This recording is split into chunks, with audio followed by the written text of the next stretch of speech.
धियो यो नः प्रचोदयात्। भूर्भुवस्सुवः तत्सवितुर्वरेण्यं भर्गो देवस्य धीमहि धियो यो नः प्रचोदयात्।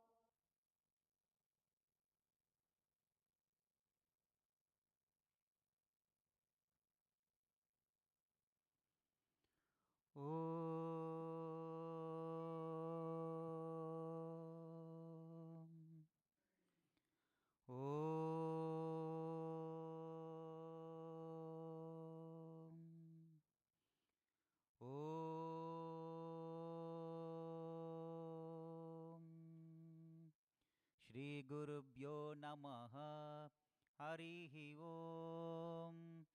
गणानां त्वा गणपतिगुं हवामहे कविं कवीनामुपमश्रवस्तमं ज्येष्ठराजं ब्रह्मणां ब्रह्मणस्पत आनशृण्वन्नोतिभिः सीदसादनं प्रणो देवी सरस्वती वाजेभिर्वाजिनीवती दीनामवित्रयवतु। गणेशाय नमः। सरस्वत्यै नमः। श्रीगुरुभ्यो नमः। हरिः ओम। ॐ सहना भवतु सहनौ भुनक्तु सह वीर्यङ्करवावहै तेजस्विनावधीतमस्तु मा विद्विषावहै। ॐ शान्ति शान्ति शान्तिः। ॐ भद्रं कर्णेभिः शृणुयाम देवाः भद्रं पश्येमाक्षभिर्यजत्राः स्थिरैरङ्गैः स्तुष्टुवागुंसस्तनूभिः व्यशेम देवहितं यदायुः। स्वस्ति न इन्द्रो वृद्धश्रवाः स्वस्ति नः पूषा विश्ववेदाः स्वस्ति नस्तार्क्ष्यो अरिष्टनेमिः स्वस्ति नो बृहस्पतिर्ददातु। ॐ शान्ति शान्ति शान्तिः। ॐ नमस्ते गणपतये त्वमेव प्रत्यक्षं तत्त्वमसि त्वमेव केवलं कर्तासि त्वमेव केवलं दर्तासि त्वमेव केवलं हर्तासि त्वमेव सर्वं कल्विदं ब्रह्मासि त्वं साक्षादात्मासि नित्यं ऋतं वच्मि सत्यं वच्मि अवत्वमाम् अववक्तारम् अवश्रोतारम् अवदातारम् अवधातारम् अवाणूचानमवशिष्यम् अवपश्चात्तात् अवपुरस्तात् अवोत्तरात्तात् अवदक्षिणात्तात् अवचोर्ध्वात्तात् अवाधरात्तात् सर्वतो मां पाहि पाहि समन्तात्। त्वं वाङ्मयस्त्वं चिन्मयः त्वमानन्दमयस्त्वं ब्रह्ममयः त्वं सच्चिदानन्दाद्वितीयोऽसि त्वं प्रत्यक्षं ब्रह्मासि त्वं ज्ञानमयो विज्ञानमयोऽसि। सर्वं जगदिदं त्वत्तो जायते सर्वं जगदिदं त्वत्तस्तिष्ठति सर्वं जगदिदं त्वयि लयमेष्यति सर्वं जगदिदं त्वयि प्रत्येति।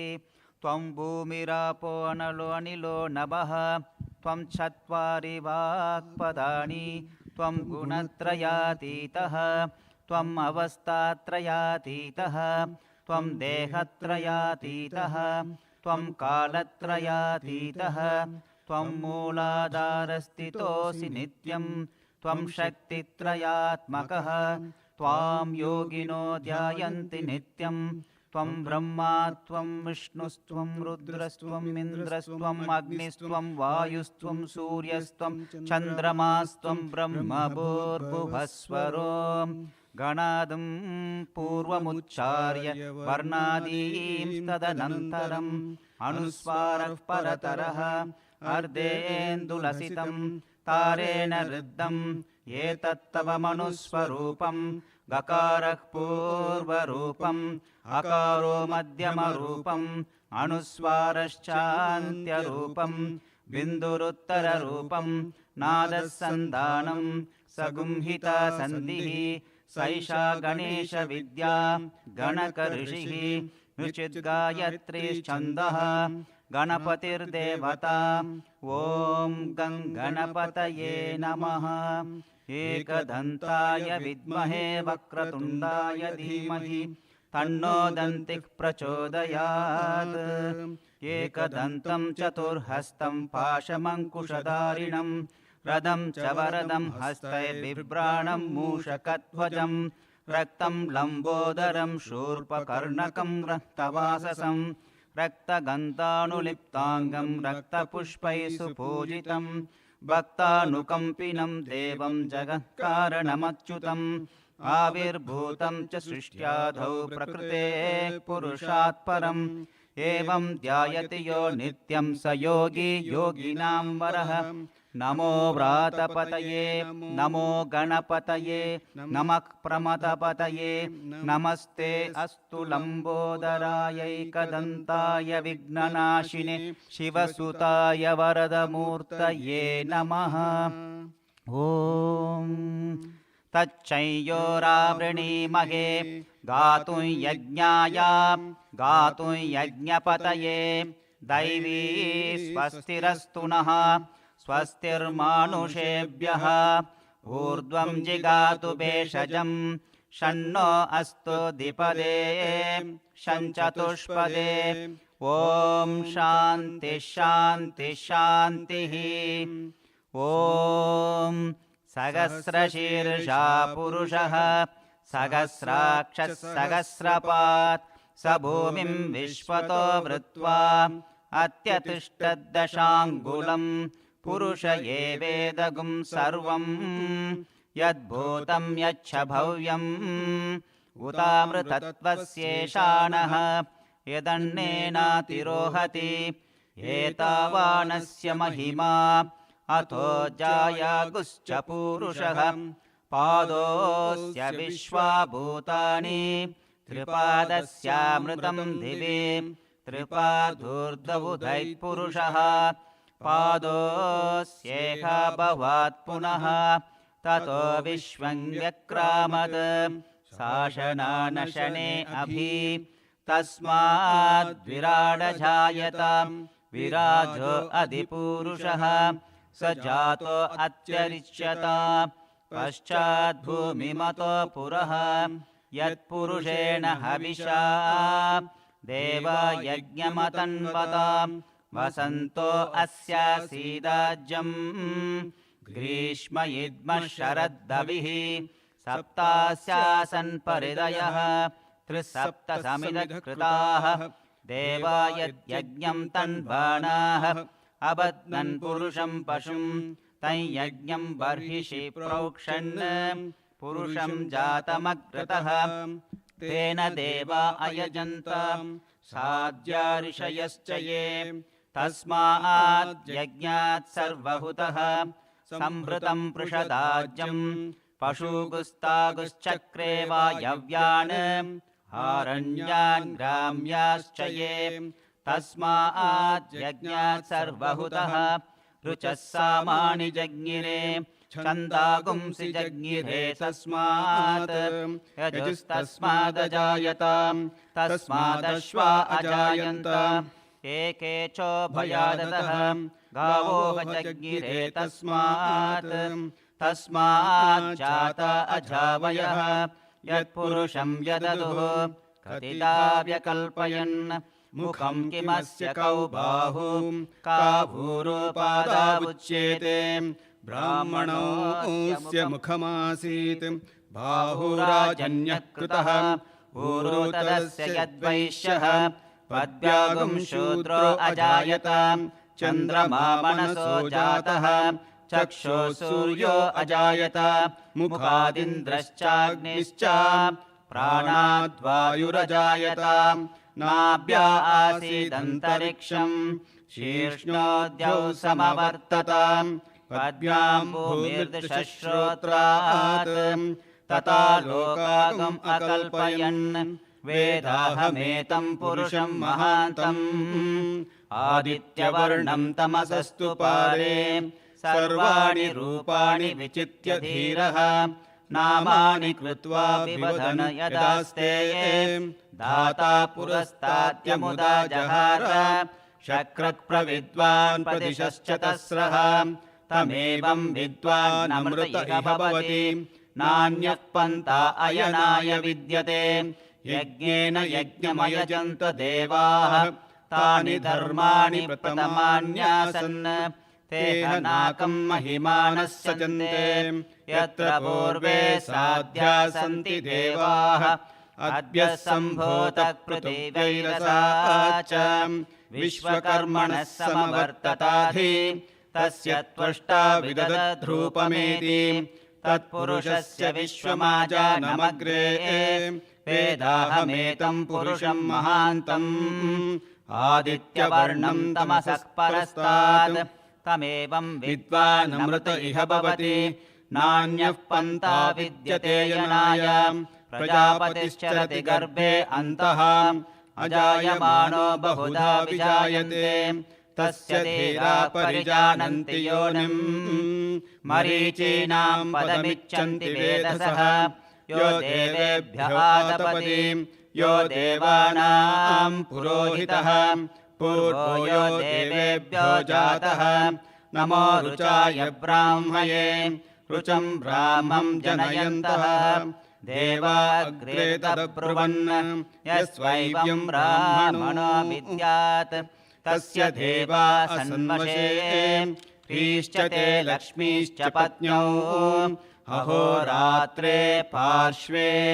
नक्षत्राणि रूपम् अश्विनौ व्यात्तम् इष्टं मनीषाणाम् अमुं मनीषाणाम् सर्वं मनीषाणाम् तच्छंयोरावृणीमहे गातुं यज्ञाय गातुं यज्ञपतये दैवी स्वस्तिरस्तु नः स्वस्तिर्मानुषेभ्यः ऊर्ध्वं जिगातु भेषजम् षण्णो अस्तु द्विपदे शं चतुष्पदे ॐ शान्तिः शान्तिः शान्तिः ॐ निधनपतये नमः निधनपतान्तिकाय नमः ऊर्ध्वाय नमः ऊर्ध्वलिङ्गाय नमः हिरण्याय नमः हिरण्यलिङ्गाय नमः सुवर्णाय नमः सुवर्णलिङ्गाय नमः दिव्याय नमः दिव्यलिङ्गाय नमः भवाय नमः भवलिङ्गाय नमः शर्वाय नमः शर्वलिङ्गाय नमः शिवाय नमः शिवलिङ्गाय नमः ज्वलाय नमः ज्वललिङ्गाय नमः आत्माय नमः आत्मलिङ्गाय नमः परमाय नमः परमलिङ्गाय नमः एतत् सोमस्य सूर्यस्य सर्वलिङ्गस्थापयति पाणिमन्त्रं पवित्रम् सद्यो जातं प्रपद्यामि सद्यो जाताय वै नमो नमः भवे भवेनाति भवे भवस्वमां भवोद्भवाय नमः वामदेवाय नमो ज्येष्ठाय नमः श्रेष्ठाय नमो रुद्राय नमः कालाय नमः कलविकरणाय नमो बलविकरणाय नमो बलाय नमो बलप्रमथनाय नमः सर्वभूतदमनाय नमो मनोन्मनाय नमः अघोरेभ्यो तघोरेभ्यो घोरघोरतरेभ्यः सर्वेभ्यः सर्वेभ्यो नमस्ते अस्तु रुद्ररूपेभ्यः तत्पुरुषाय विद्महे महादेवाय धीमहि तन्नो रुद्रः प्रचोदयात् ईशानः सर्वविद्यानामीश्वरः सर्वभूतानां ब्रह्माधिपतिर्ब्रह्मणाधिपतिर्ब्रह्मा शिवो मे अस्तु सदा शिवो। नमो हिरण्यबाहवे हिरण्यवर्णाय हिरण्यरूपाय हिरण्यपतये अम्बिकापतय उमापतये पशुपतये नमो नमः। हृदगं सत्यं परं ब्रह्म पुरुषं कृष्णपिङ्गलम् ऊर्ध्वरेतं विरूपाक्षं विश्वरूपाय वै नमो नमः। सर्वो वै रुद्रस्तस्मै रुद्राय नमो अस्तु। पुरुषो वै रुद्रः सन्महो नमो नमः। विश्वं भूतं भुवनं चित्रं बहुधा जातं जायमानं च यत् सर्वोकेश रुद्रस्तस्मै रुद्राय नमो अस्तु। कद्रुद्राय प्रचेतसे मीडुष्टमाय तव्यसे वोचे महन्तमगं हृदे सर्वोकेश रुद्रस्तस्मै रुद्राय नमो अस्तु। ॐ शान्ति शान्ति शान्तिः। ॐ जातवेदसे सुनवामसो ममराति यतो निदहाति वेदः सनः पर्षदति दुर्गाणि विश्वानावेव सिन्धुं दुरिताद्यग्निः तामग्निवर्णां तपसा ज्वलन्तीं वैरोचनीं कर्मफलेषु जुष्टां दुर्गां देवीगुं शरणमहं प्रपद्ये सुतरसि तरसे नमः। अग्ने त्वं पारयानव्यो अस्मान् स्वस्तिभिरति दुर्गाणि विश्वा पूश्च पृथ्वी बहुला न उर्वी भवातोकायतनयाय शंयोः विश्वानि नो दुर्गः जातवेदः सिन्धुन्ननावादुरितादिपर्षि अग्ने अत्रिवन्मनसा गृणानोऽस्माकं बोध्यविता तनूनाम् पृतनाजितगुं सकमानमुग्रमग्निगुं हुवेम परमात्सदस्तात् सनः पर्षदति दुर्गाणि विश्वाक्षामद्देवो अतिदुरिताद्यग्निः प्रत्नोषिकमेड्यो अध्वरेषु सना च होता नव्यश्च सत्से स्वाञ्चाग्ने तनुवं पिप्रयस्वास्मभ्यं च सौभगमायजस्व गोभिर्जुष्टमयुजो निषिक्तं तवेन्द्र विष्णोरनुसञ्चरेम नाकस्य पृष्ठमभिसंवसानो वैष्णवीं लोकैहमादयन्ताम्। ॐ कात्यायनाय विद्महे कन्याकुमारि धीमहि तन्नो दुर्गिः प्रचोदयात्। ॐ शान्ति शान्ति शान्तिः। ॐ सहना भवतु सहनौ भुनक्तु सह वीर्यं करवावहै तेजस्विनावधीतमस्तु मा विद्विषावहै। ॐ शान्ति शान्ति शान्तिः। ॐ सहस्रशीर्षं देवं विश्वाक्षं विश्वशम्भुवं विश्वं नारायणं देवमक्षरं परमं पदं विश्वतः परमान्नित्यं विश्वं नारायणगुं हरिं विश्वमेवेदं पुरुषस्तद्विश्वमुपजीवति पतिं विश्वस्यात्मेश्वरगुं शाश्वतगुं शिवमच्युतं नारायणं महाज्ञेयं विश्वात्मानं परायणं नारायणपरो ज्योतिरात्मा नारायणः परः नारायणपरं ब्रह्मतत्त्वं नारायणः परः नारायणपरो ध्याता ध्यानं नारायणः परः यच्च किञ्चित् जगत् सर्वं दृश्यते श्रूयतेऽपि वा अन्तर्बहिश्च तत्सर्वं व्याप्य नारायणस्थितः अनन्तमव्ययं कविगुं समुद्रेन्तं विश्वशम्भुवं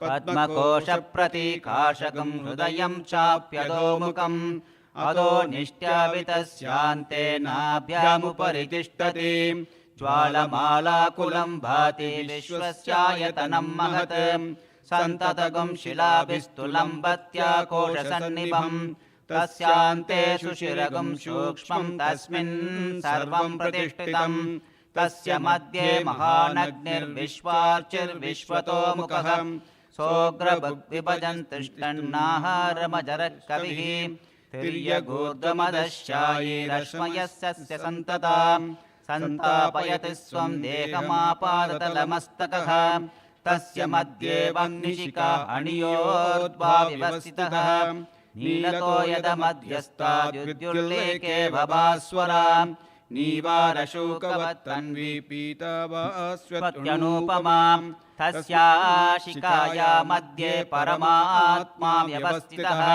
स ब्रह्म स शिवः स हरिः सेन्द्रः सोऽक्षरः परमस्वराट् हृदगं सत्यं परं ब्रह्म पुरुषं कृष्णपिङ्गलम् ऊर्ध्वरेतं विरूपाक्षं विश्वरूपाय वै नमो नमः।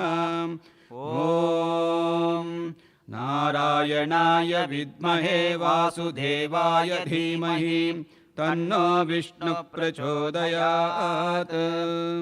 ॐ शान्तिः शान्तिः शान्तिः। ॐ यदक्षरपदभ्रष्टं मात्राहीनं तु यद्भवेत् तत्सर्वं क्षम्यतां देव नारायण नमोऽस्तु ते। विसर्गबिन्दुमात्राणि पदपादाक्षराणि च न्यूनानि चातिरिक्तानि क्षमस्व साईश्वरा। अपराधसहस्राणि क्रियन्ते हर्निशं मया दासोऽयमिति मां मत्वा क्षमस्व साईश्वरा।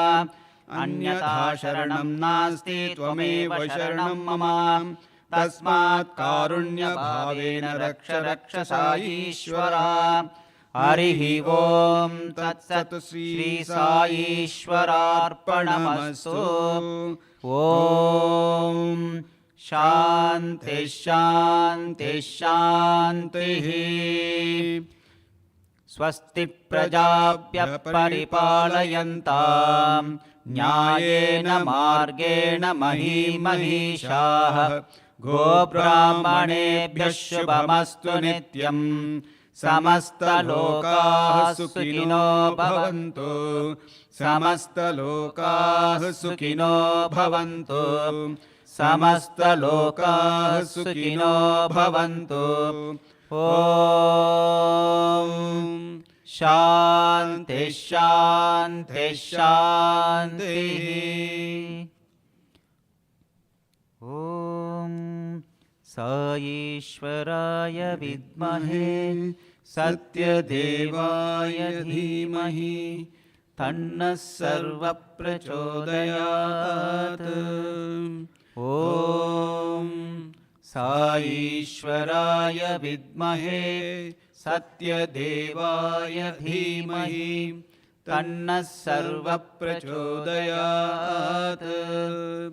ॐ साईश्वराय विद्महे सत्यदेवाय धीमहि तन्नः सर्वः प्रचोदयात्। ॐ साईश्वराय विद्महे सत्यदेवाय धीमहि तन्नः सर्वः प्रचोदयात्। ॐ साईश्वराय विद्महे सत्यदेवाय धीमहि तन्नः सर्वः प्रचोदयात्।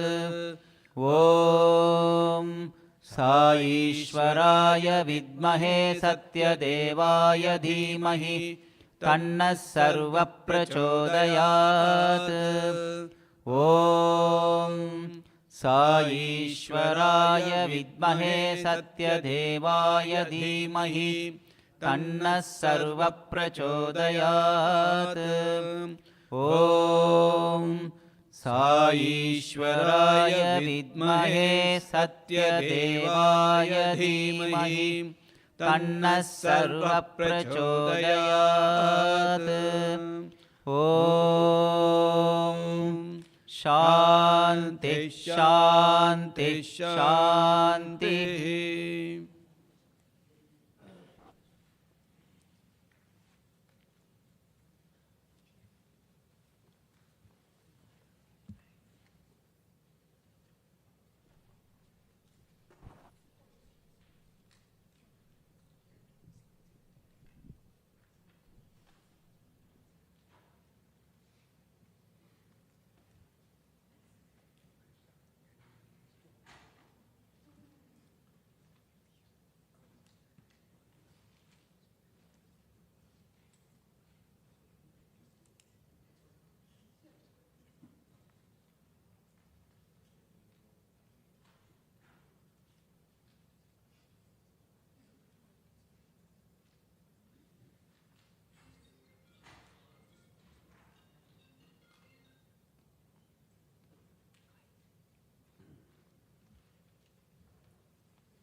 तत्सवितुर्वरेण्यं भर्गो देवस्य धीमहि धियो यो नः प्रचोदयात्।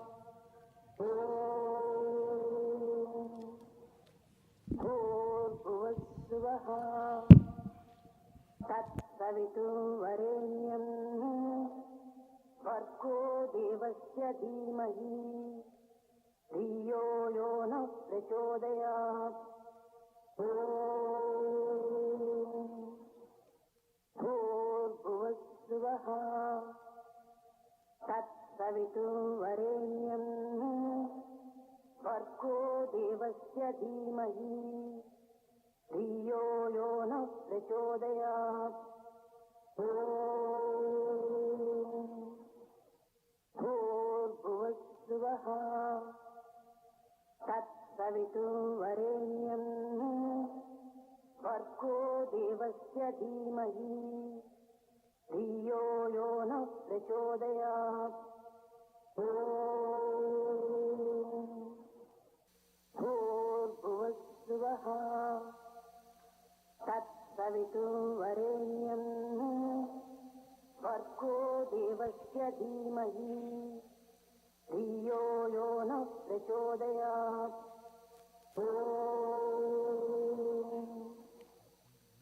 भूर्भुवस्सुवः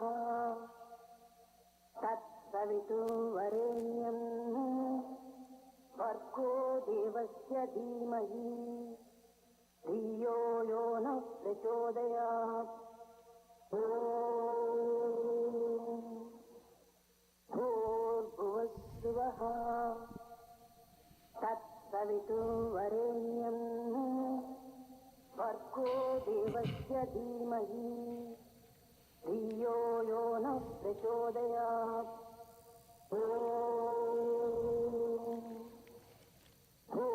भूर्भुवस्सुवः तत्सवितुर्वरेण्यं भर्गो देवस्य धीमहि धियो यो नः प्रचोदयात्। भूर्भुवस्सुवः तत्सवितुर्वरेण्यं भर्गो देवस्य धीमहि धियो यो नः प्रचोदयात्।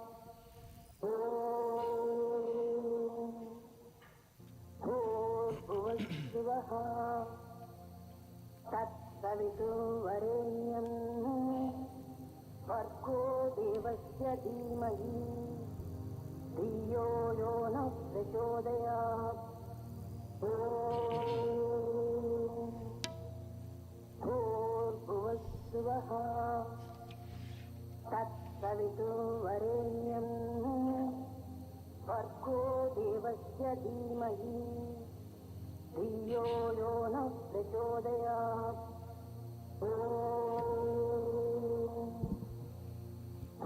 भूर्भुवस्सुवः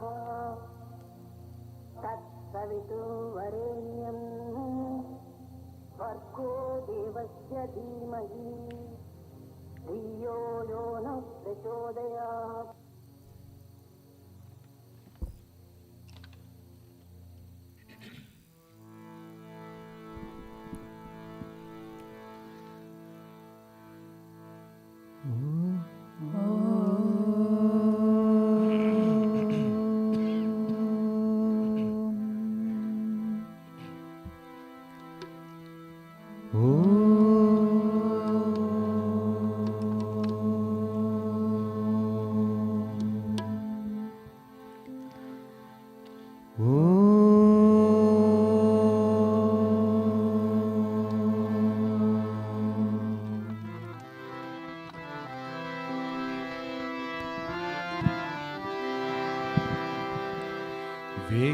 विघ्नविनाशक देवादिदेवा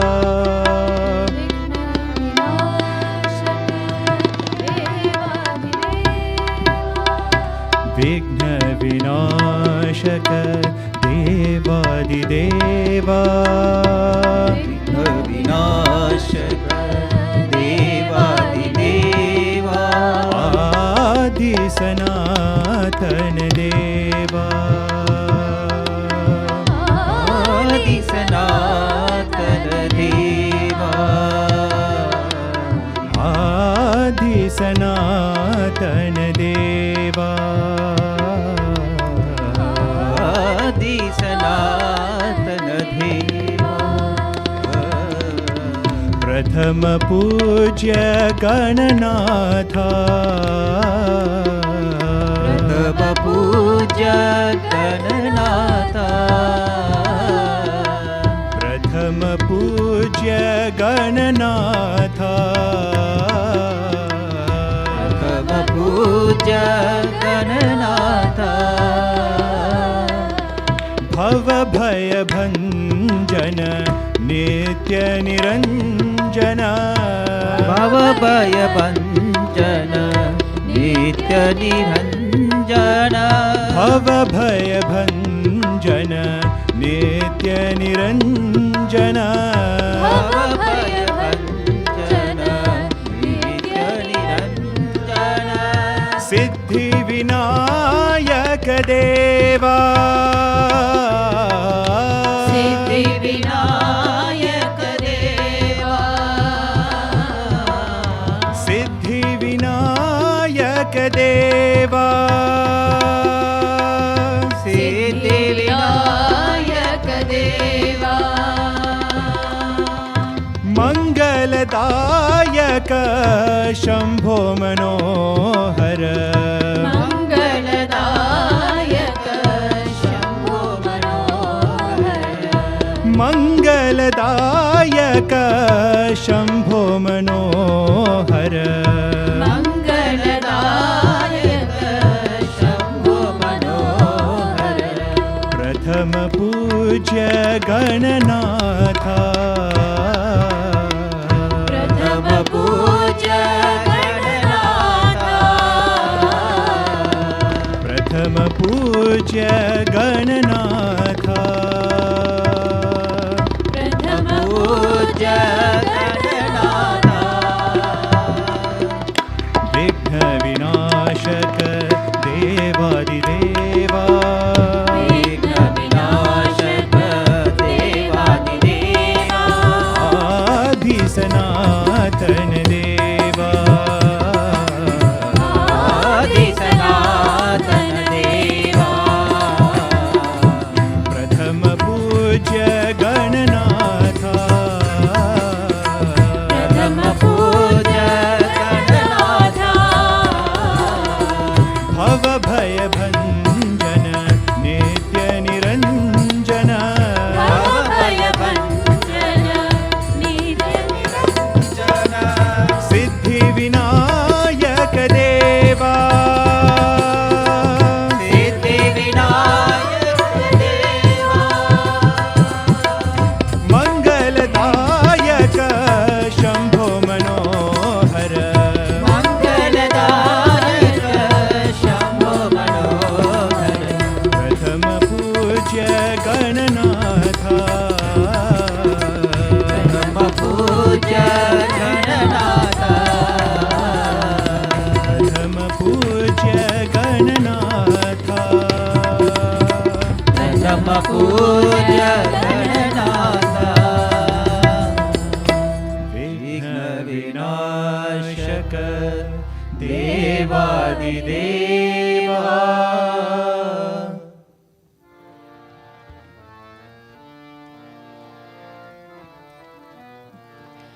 Sai Ram, Sai Ram, Sai Ram, Sai Ram,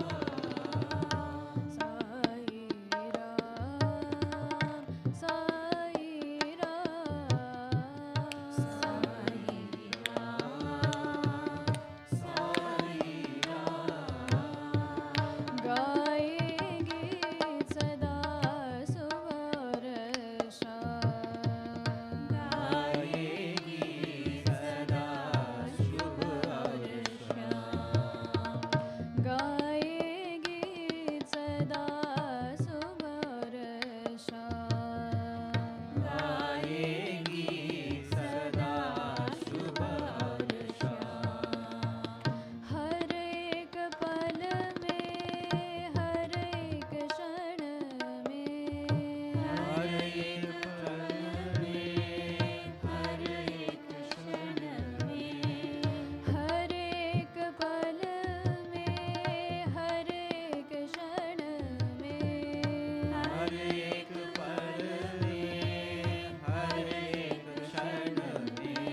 पुकारे राधेश्याम।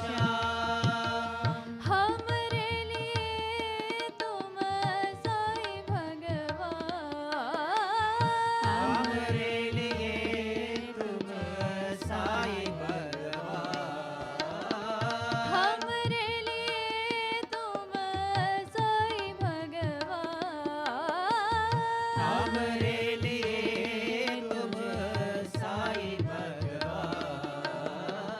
गाए गीत सदा सुबह और शाम, गाए गीत सदा सुबह और शाम, गाए गीत सदा सुबह और शाम, गाए गीत सदा शुभ और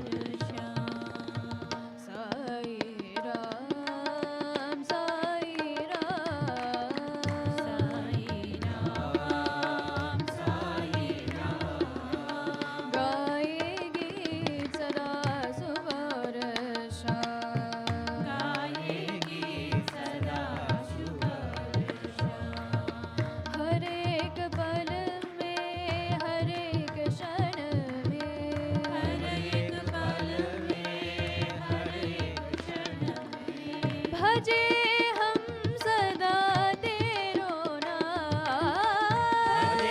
हम सदा तेरो नाम। गाए गीत सदा सुबह और शाम, गाए गीत सदा शुभ और शाम।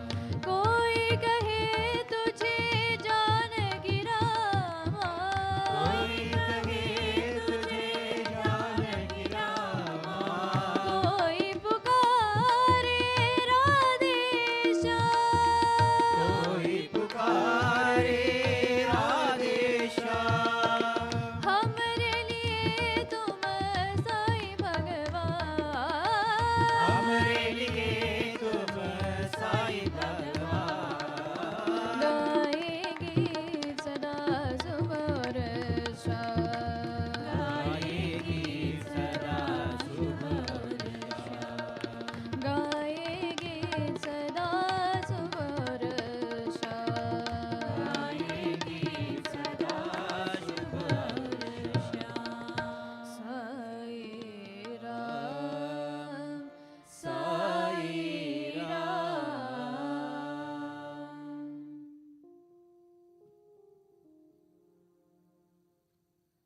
I love you, Lord, I love you. I love you, Lord, I love you. I love you, Lord, I love you. I love you, Lord, I love you. You and I are one. You and I are one. You and I are one. You and I are one. Shirdi Baba, Shri Sathya Sai, Narayana Sai Baba. Shirdi Baba, Shri Sathya Sai, Narayana Sai Baba. Let us sing the name of Sai, let us sing his praise. Let us sing the name of Sai, let us sing his praise. He has come on earth for us, he is our joy. He has come on earth for us, he is our joy.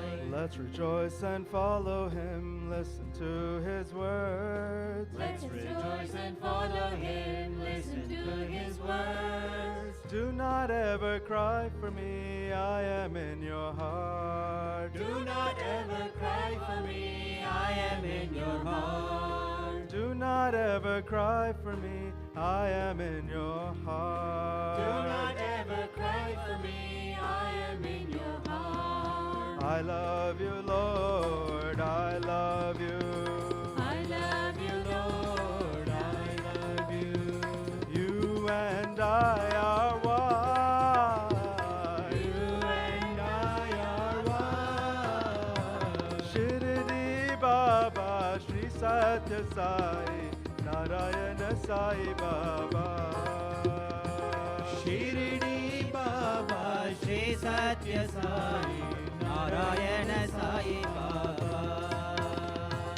Let us sing the name of Sai, let us sing his praise. Let us sing the name of Sai, let us sing his praise. He has come on earth for us, he is our joy. He has come on earth for us, he is our joy. Let's rejoice and follow him, listen to his words. Let's rejoice and follow him, listen to his word. Do not ever cry for me, I am in your heart. Do not ever cry for me, I am in your heart. Do not ever cry for me, I am in your heart. Do not ever cry for me, I am in your heart.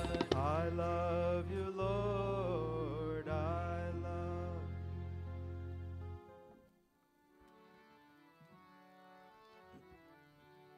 We are blessed, we are blessed, we are blessed. We are blessed, we are blessed, we are blessed. We are blessed, we are blessed, we are blessed. We are blessed, we are blessed, we are blessed. Sai Baba is watching over us. Sai Baba is watching over us. We are here to sing your sweet name. We are here to sing your sweet name. Let the light of your glory shine on us. Let the light of your glory shine on us. Bless us all with your presence, Gurudev. Bless us all with your presence, Gurudev. We are blessed, we are blessed, we are blessed. We are blessed, we are blessed, we are blessed. No more tear, no more sorrow, no more death. No more tears, no more sorrow, no more death. Banish the darkness with your light. Banish the darkness with your love. We are born in the golden age of Sai. We are born in the golden age of Sai. We are blessed, we are blessed, we are blessed. We are blessed, we are blessed, we are blessed. We are blessed, we are blessed, we are blessed. We are blessed, we are blessed, we are blessed. We are blessed, we are blessed, we are blessed. We are blessed, We are blessed, we are blessed. Sai Baba is watching over us. Sai Baba is watching over us. We are here to sing your sweet name. We are here to sing your sweet name. Let the light of your glory shine on Let us. the light of your glory shine on us. Bless us all with your presence, Gurudev. Bless us all with your presence, Gurudev. Bless us all with your presence, Gurudev.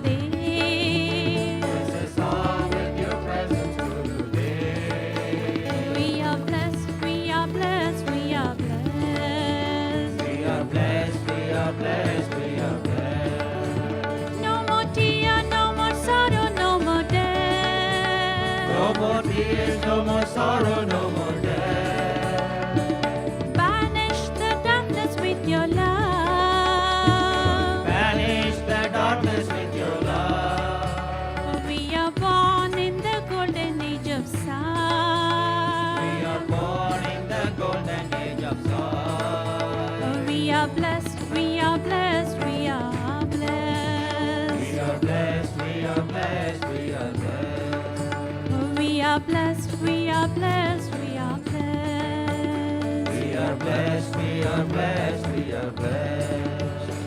We are blessed, we are blessed, we are blessed. Sai Baba is watching over us.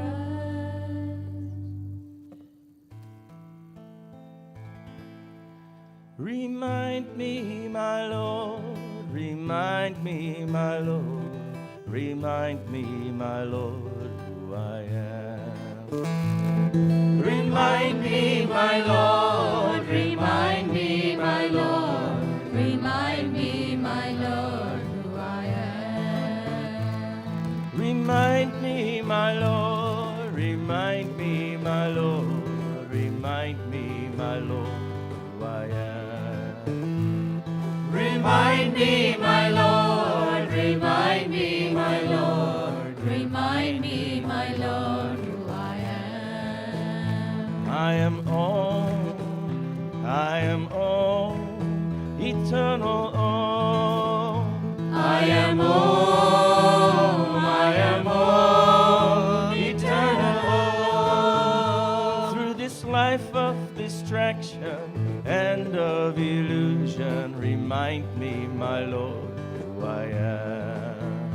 Through this life of distraction and of illusion, remind me, my Lord, who I am. I am truth, I am peace, divine bliss.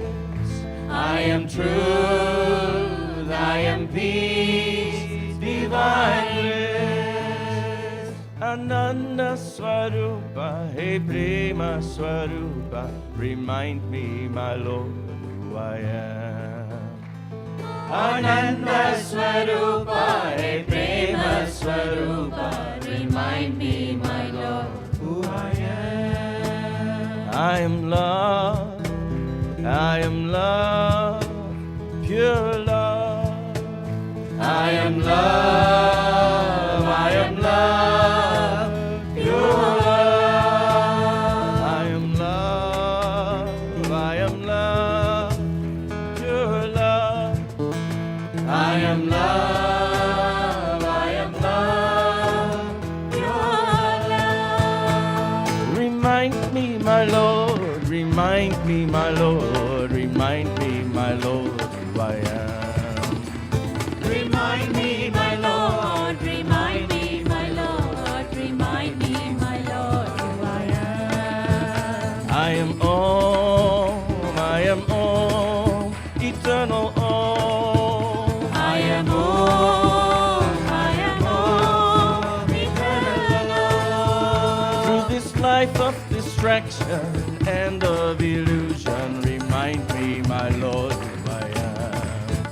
Through this life of distraction and of illusion, remind me, my Lord, who I am. I am truth, I am peace, divine bliss. I am truth, I am peace, divine bliss. Ananda Swarupa, Hey Prema Swarupa, remind me, my Lord, who I am. Ananda Swarupa, Hey Prema Swarupa, remind me, my Lord, who I am. I am love, pure love. I am love, pure love. I am love, pure love. I am love, pure love.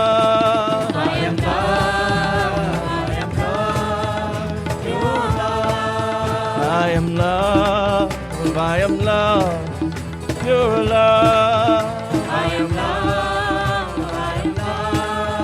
pure love. Remind me, my Lord, remind me, my Lord, remind me, my Lord, who I am.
Sai Ram, and a loving welcome to all of you as we gather here today to celebrate Guru Poornima.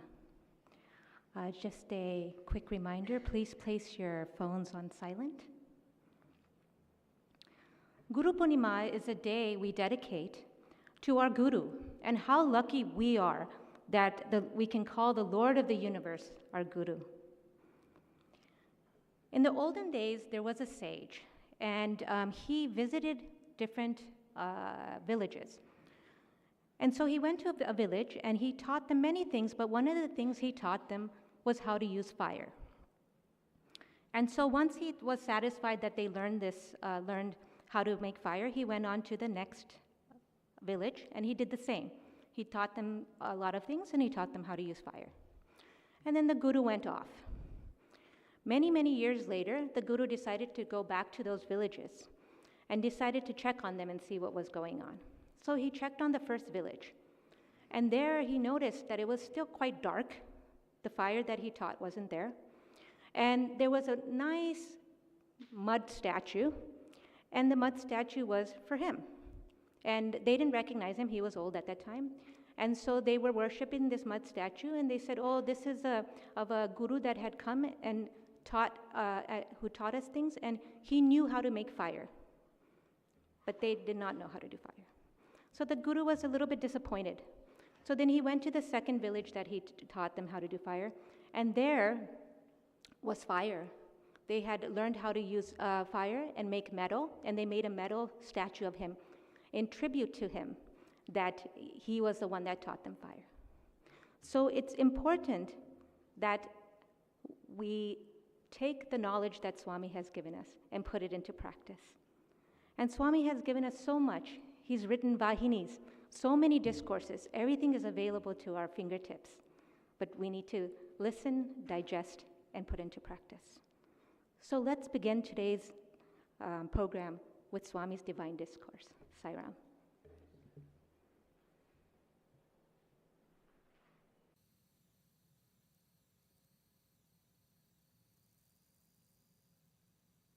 గుర్తించటం అంత సులభమైన మార్గం కాదు. It's not so easy to understand divinity, the ways of the divine. నేను అనే అహంకారం, నాది అనే అభిమానమే సమస్త అనర్థములకు మూల కారణం. The feeling of I, the ego, and mine, the attachment, are the root causes of all the misfortunes of man. నేను అనే అహంకారము, నాది అనే మమకారము ఏనాడు మానవుడు త్యజించునో ఆనాడే దైవత్వము అత్యంత సులభములో మనకు లభ్యమవుతుంది. The day man gives up ego and attachment, the same day he attains divinity very easily. ఆత్మ సర్వాంతర్యామి. Atma is the indweller in all. అనంతమైనటువంటిది ఆత్మ. Atma is infinite. ఒక్కటి. Atma is one. కానీ ఉపాధి భేదముల వల్ల ఇది వివిధ రూపంలో మనకు కనిపించున్నది. But due to the differences in the bestures, it appears in different forms to us. ఏకత్వములోని అనేకత్వమే ఆత్మతత్వం అనేటువంటి సత్యాన్ని గుర్తింప చేయదే ఆధ్యాత్మికం. Spirituality makes one realize the truth of Atma, which is unity in diversity. కానీ దురదృష్టవశాత్తు ఈనాడు ఏకత్వంలోని అనేకత్వాన్ని విభజించేటువంటి మేధావులు అభివృద్ధి అవుతున్నారే కానీ అనేకత్వంలో ఉండేటువంటి ఏకత్వాన్ని గుర్తించేటువంటి వ్యక్తులు చాలా తక్కువగా ఉంటున్నారు. Unfortunately, today, intellectuals promoting diversity in unity are on the rise. There are very few who recognize unity in diversity. ఒక భవనము నిర్మించుకున్నాం. When we build a mansion, ఇందులో ఒక స్నానాల గది, ఒకటి వంట గది, ఒకటి భోజనం చేసే గది, ఒకటి నివసించే గది, ఈ విధంగా అనేక విధములుగా భాగములు విభజించుకున్నాం. we allocate one room for the kitchen, one for dining, one for living room, and so on. భాగములకు కారణం ఏమిటి? గోడలే. We have created different rooms with walls that separate them. ఈ గోడలు తీసివేసినప్పుడు అంతా ఒకే భవనంగా కనిపిస్తుంది. When you remove the walls, everything appears as one mansion. మధ్యలో గోడలు అడ్డుగా ఉండటం చేతనే ఈ భవనములందు వివిధ రూపములచే కూడినటువంటి నామములచే చేరినటువంటి గదులుగా ఏర్పడుతున్నది. Because of the dividing walls, rooms or areas with various purposes and names are formed. కనుక ఆత్మ అనేటువంటి భవనము ఒక్కటి. Therefore, the mansion of Atma is only one. ఇందులో శరీరము, ఇంద్రియము, మనసు, బుద్ధి, చిత్తము, అహంకారము అనేటువంటి యొక్క గదులను మనము ఏర్పరచుకోవటం చేత, ఉపాధులను నిర్మించుకోవటం చేత ఇవి భిన్నముగా మనకు కనిపించుతున్నది. In this mansion of Atma, we have created rooms such as the body, senses, mind, intellect, memory, and ego with various attributes which appear different from one another. ఇట్టి భిన్నత్వముతో కూడినటువంటి మానవత్వం ఈనాడు అభివృద్ధి కావటం చేతనే గురుత్వము అనేటువంటిది అత్యవసరమైపోయింది. Because of a rise in such diversity in mankind, it is essential to have the guidance of a guru. ఏమిటి ఈ గురుత్వం అనగా? What is this guru principle? ఎవరు ఈ గురువు? Who is a guru? ఈ గురుత్వంలో ఉండినటువంటి యొక్క నిజతత్వం ఏమిటి? What is the real nature of the guru principle? ఈ గురుత్వంలో ఉండేటువంటి సత్యస్వరూపం ఏమిటి? What is the true nature of the guru principle? ఎవరు గురు? Who is the guru? కేవలము భౌతిక విద్యను నేర్పేటువంటి వాడు గురువా? Is guru the one who teaches worldly knowledge? అనేక భౌతికమైనటువంటి వస్తువులను విభజింప చేసేటువంటి వాడు గురువా? Is guru the one who explains various material objects of the world? జగత్ సంబంధమైనటువంటి పదార్థం యొక్క విజ్ఞానాన్ని విపులంగా విశదీకరించి చేసేటువంటి వాడు గురువా? Is Guru the one who explains and elaborates on the material sciences? కాదు కాదు. No, no. వీరందరూ కూడాను అధ్యాపకులే. All of these are teachers. నిజమైన గురువు A true Guru బ్రహ్మానందం. ఈ బ్రహ్మానందం అంటే ఏమి? is Brahmanandam, eternal bliss. బ్రహ్మానందమే నిజమైన గురు. Only this eternal bliss is true Guru. ఎవరు ఈ Brahmanandam? Who is this Brahmanandam? ఇతని యొక్క రూపం ఏమిటి? What is his form? ఇతను ఎక్కడ ఉంటాడు Where does he reside? అని విచారణ చేయగా When we inquire thus, బ్రహ్మానందములకు సాటి అయిన ఆనందం మరొకటి జగత్తునందు కానరాదు. we cannot find bliss equal to Brahmanandam in the universe. జగత్తునందు గల సమస్త ఆనందములు కూడాను బ్రహ్మానందములో విలీనమై ఉంటున్నది. All kinds of joys in the universe are contained within Brahmanandam. సమస్త ఆనందములు కూడాను అంతర్గతమై ఉంటున్నది ఈ బ్రహ్మానందములో. All types of joys are inherent in this Brahmanandam. అయితే ఈ బ్రహ్మానందం ఎక్కడ ఉన్నది? And where is this Brahmanandam? హాయిగా, స్థాయిగా, శాంతిగా, పుష్టిగా, సంతుష్టిగా ఉండినప్పుడు మానవుడు పడేటువంటి ఆనందము ఎట్టి ఆనందం. What kind of happiness does one experience when one is hale, healthy, peaceful, strong, and content? కనకనక వస్తువాహనములతో భోగభాగ్యములను అనుభవించటం లోపల ఈ మానవుడు పడేటువంటి ఆనందం ఎట్టి ఆనందం. What kind of happiness one experiences from money, gold, vehicles, and other property? కేవలము మానవానందము అన్నారు. This kind of happiness is called Manavananda, basic happiness of man. మనుష్యానందము అన్నారు. It is also called Manushyananda.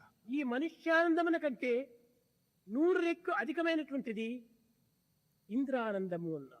100 times more than Manushyananda is called Indrananda. ఈ ఇంద్రియానందము కంటే 100 రెట్లు అధికమైనటువంటిది దేవేంద్రానందము అన్నారు. 100 times more than the happiness of Indrananda is called Devendrananda. దీనికంటే 100 రెట్లు అధికమైనటువంటి దానిని కేవలము దేవేంద్రానందము అన్నారు. 100 times more than Devendrananda is Devananda. దీనికంటే 100 రెట్లు అధికమైనటువంటి దానిని బృహస్పతి ఆనందము అన్నారు. 100 times more than this is Brihaspati Ananda. ఈ ఆనందమున కంటే 100 రెట్లు అధికమైనటువంటి దానిని ప్రజాపతి ఆనందము అన్నారు. 100 times more than this bliss of Brihaspati Ananda is Prajapati Ananda. ఈ ప్రజాపతి ఆనందముల కంటే 100 రెట్లు అధికమైనటువంటిది Brahmanandam. 100 times more than the bliss of Prajapati Ananda is Brahmananda. ఇది బ్రహ్మానంద వల్లియే దీనికి సరి అయినటువంటి యొక్క కొలత బద్ద. This Brahmanandavalli, a part of Taittiriya Upanishad, is the one that provides the true yardstick. ఇట్టి మానవునికి ఊహాతీతమైనటువంటి ఆనందమును నిత్య జీవితంలో మనము బ్రహ్మానందం అని ఉపయోగపెట్టుకుంటున్నాం.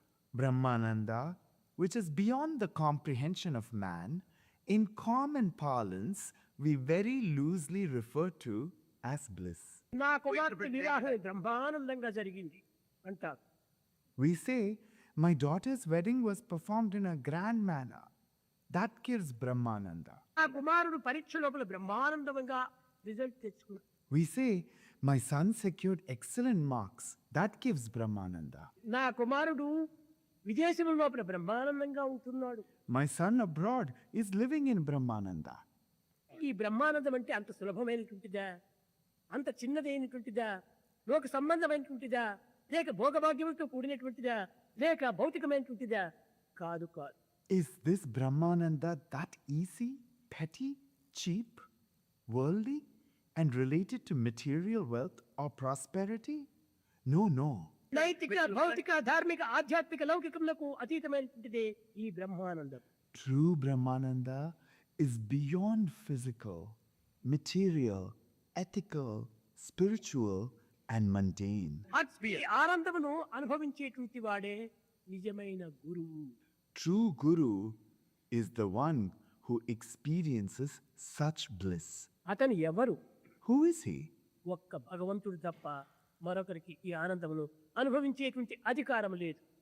God alone and none else can experience such supreme bliss. ఈ ఆనందమునంతే సమస్త ఆనందములు కూడాను ఇమిడి ఉంటున్నవి. In this Ananda, all other forms of bliss are contained. ఇంకా రెండవ వాడు ఎవడు? Who is the second one? పరమ సుఖదం. పరమ సుఖము ఏమిటి? ఈ పరమ సుఖము జగత్తునందగల సమస్త సుఖముల కంటే కూడాను ఈ పరమ సుఖము అత్యున్నతమైనటువంటిది. Paramasukhadam Paramasukham. What is this Paramasukham? Paramasukham, the supreme happiness, is the highest compared to any kind of worldly pleasure. ఇది భౌతికమైనటువంటి సుఖము కాదు. It is not physical pleasure. భౌతికమైన సుఖములు ఒక పర్యాయం ఉండి మరొక పర్యాయం లోపల అంత్యమవుతున్నవి. The material, worldly pleasures have a beginning and end. భౌతిక సుఖములు మార్పు చెందుతున్నవి. Worldly pleasures are changing. రావటము పోవటము జరుగుతున్నది. They come and go. పరమ సుఖం అనగా రాకపోకలు లేనటువంటి సుఖమే పరమ సుఖం. Paramasukham, supreme bliss, is one that does not come and go, changeless. ఈ పరమ సుఖం అనేటువంటిది భౌతిక సుఖములంతా కూడాను కేవలము బుధము. The worldly pleasures are like water bubbles. ఈ నీటి బుడగలు ఏ క్షణములో శిథిలమైపోతాయో. These water bubbles can burst any second. మార్పు చెందేటువంటి సుఖము నిజమైన సుఖము కాదు. The happiness that changes is not bliss at all. ఈ ప్రపంచమునందు మానవుడు అనుభవించేటువంటి సమస్త సుఖములు కూడాను ఒక కాలములో ఒక దేశములో మార్పు చెందుతూ ఉంటాయి. All the pleasures and happiness that man experiences in this world change depending on time and place. కనుక అట్టి మార్పు చెందనేటువంటి యొక్క పరమ సుఖమును అనుభవించేటువంటి వాడే నిజమైన గురు. A true guru is one who experiences changeless, eternal happiness.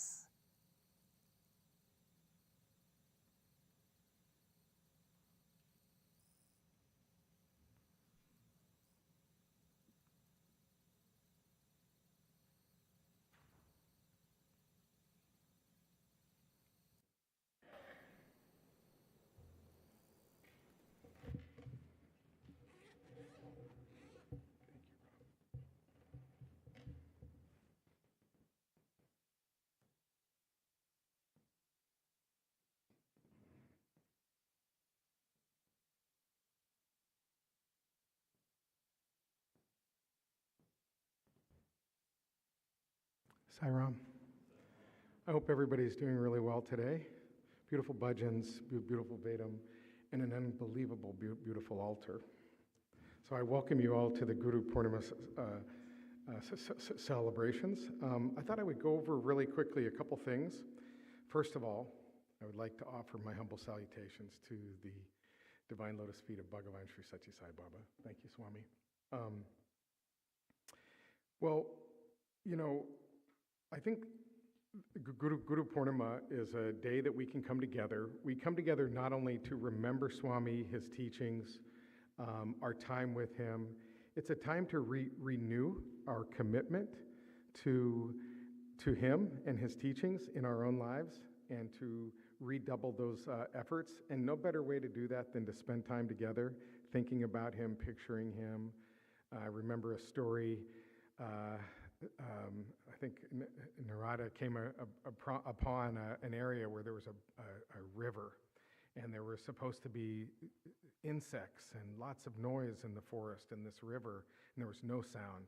And he sees this great being on this rock, and it's the god of the wisdom of Brahma sitting there in bliss from a meditation. And some noise is made, and the god opens his eyes, and he says, he asks him who he is, and he tells him, I'm the god of the wisdom of Brahma. And he says, well, what are you meditating on? And he said, Krishna, the form of Krishna. This is a chance for us all to come together, and this entire world is really, our lives are the guru.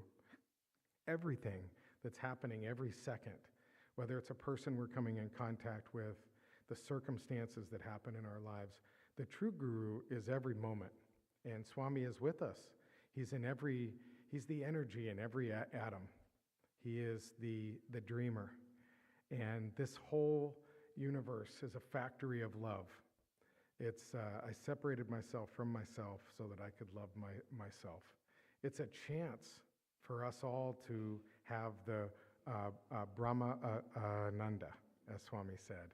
And so this is a great chance to renew our love and dedication to Swami. So happy Guru Poornima. So I have been given the joyful task of introducing our own Dr. Narendranath Reddy as our first speaker. So Dr. Narendranath Reddy is the chairman of the Sri Sathya Sai International SSSIO organization.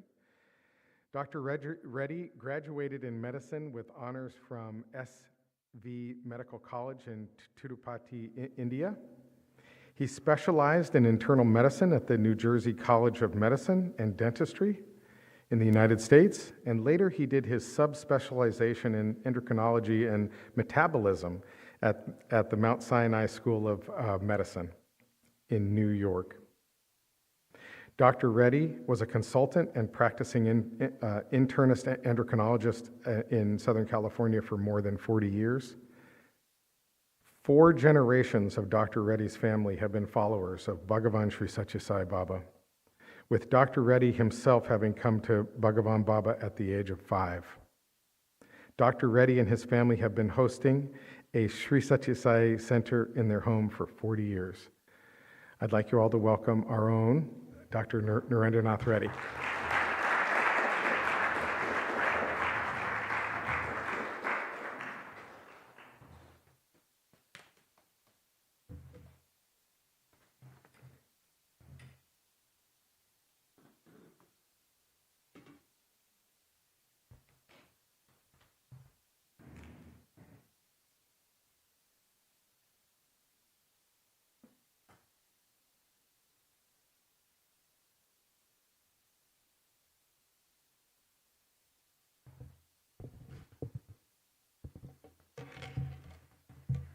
Anyada sharanam nasti tvameva sharanam mama tasmat karunya bhavena raksha Sai Ishvara.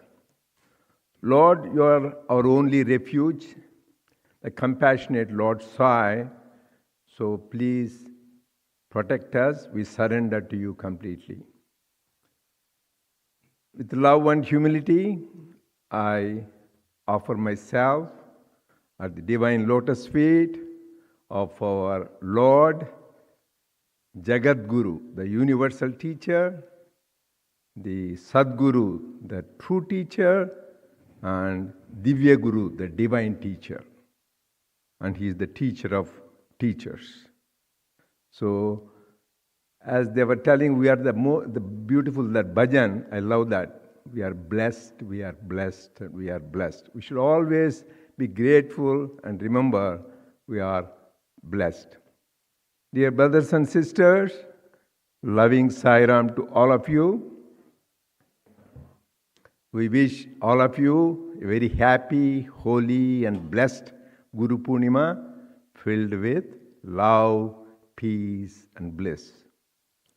We just heard what Swami's discourse is. There is only one Guru, that is God, the Brahman or Satchidananda, Brahmananda. That is the only Guru. The other Gurus are the one who show the way. You can call them teachers. And we are blessed and fortunate, as we said, the Supreme Parabrahman, the Lord Himself, came in this human form with a sweet divine name, an unparalleled beautiful form for us to contemplate and realize our true nature. So here, we should also, because this is a Guru Poornima day, to remember the first bhajan. What was the first bhajan? Manasa bhajare Guru Charanam. It is not just a bhajan he gave. It is his first message to humanity. Just that bhajan itself gives the answer for everything. Just you should say, what does it say? Manasa bhajare Guru Charanam. Worship the feet in the mind. We used to run. It is nice to have Swami's Pada Namaskar physically, but just contemplate on his feet in your heart, in your mind. Then what happens? Bhavasagara Taranam. You cross across the ocean of samsara just contemplating on the feet. Just that is beautiful, powerful. And he says, what does he say? Guru Maharaj, Guru Jai Jai. He is a Raja in Guru. He is Guru of Gurus. He is king among the Gurus. And for Guru Maharaj, Sadguru Jai Jai. He is not an ordinary Guru. He is Sadguru. He is the true Guru. He is the one who, Sathya Bodhaka, who came to teach us. And what is another thing? These are all in the same bhajan. We sometimes don't contemplate. Arunachala Shiva, Arunachala Shiva. He is nothing but the Shiva. The Arunachala is the great mountain in southern India, which is considered the embodiment of Shiva. Swami himself visited that, and a lot of importance is given in scriptures. And there is a connection also with Swami. There is a great sage from Arunachala, all of you know, Bhagavan Ramana Maharshi. When Bhagavan Ramana Maharshi left his body, that time Swami in the remote village of Puttaparthi, there is no telegram, no telephone, no connection. The days Ramana Maharshi left his body, Swami says he came and merged with me. Do you know what happened that time? From Swami's foot, it split, so much vibhuti came. People were wondering, really, is it true? The next day, they read in the papers, at that same time, the Bhagavan Ramana Maharshi left the body. And our family, my father and my brother, me, we were blessed and fortunate. We were there at the time of Mahasamadhi in Arunachala. So, that is the thing. And another important message in Manasa Bhajan is Shivoham, Arunachala Shivoham. That means finally, we should realize we are Shiva. Shiva is not somewhere else. We are Shivoham. That is the ultimate. So this is a wonderful message. Hold on to his feet. Remember, he is our Sadguru, Guru, and he is the Shiva himself, embodiment of Shiva. And then you will be realizing ultimately that you are the embodiment of Shiva. So we are blessed that a God who is supreme came in this form to show us the path and the goal of life. Here, another important thing I would like to share is in Swami May 25th, 1968, he gave the first world conference. This is very important discourse. There are three important points Swami made in the discourse. May 25th, 1968. So here, first one, Swami says, this is a human form in which all names and all forms attributed by man to God are manifest. Don't have any doubt. Swami says this is Sarva Devata Swarupa, embodiment of all names and forms. But it is cute. There was one lady devotee called Peddabottu. She saw both Shirdi Baba and she saw Swami. So she wrote many poems on Swami, and one of the poems was Swami is Sarva Devata Swarupa. He is embodiment of all names. Next day she looked, that was changed. Sarva Devata Atita Swarupa. He is beyond all divine entity. So Swami is that. He is the Supreme Brahman. So even though she wrote that is embodiment of all divinity, is changed. Sarva Devata Atita Swarupa. That is why some great saint, one Abhedananda, who came to Swami, he was the devotee of Ramana Maharshi, and he came to Swami and he told Professor Kasturi, Swami is not an avatar. He is not an avatar. He is a Supreme Brahman from which all the avatars come. So that is the kind of realization, how lucky and blessed we are. So we should remember he is all names and forms. It is not just a theory, it is a practical experience of all. He gave the vision of Rama. To whom? Raja Venkatagiri. When he saw the huge.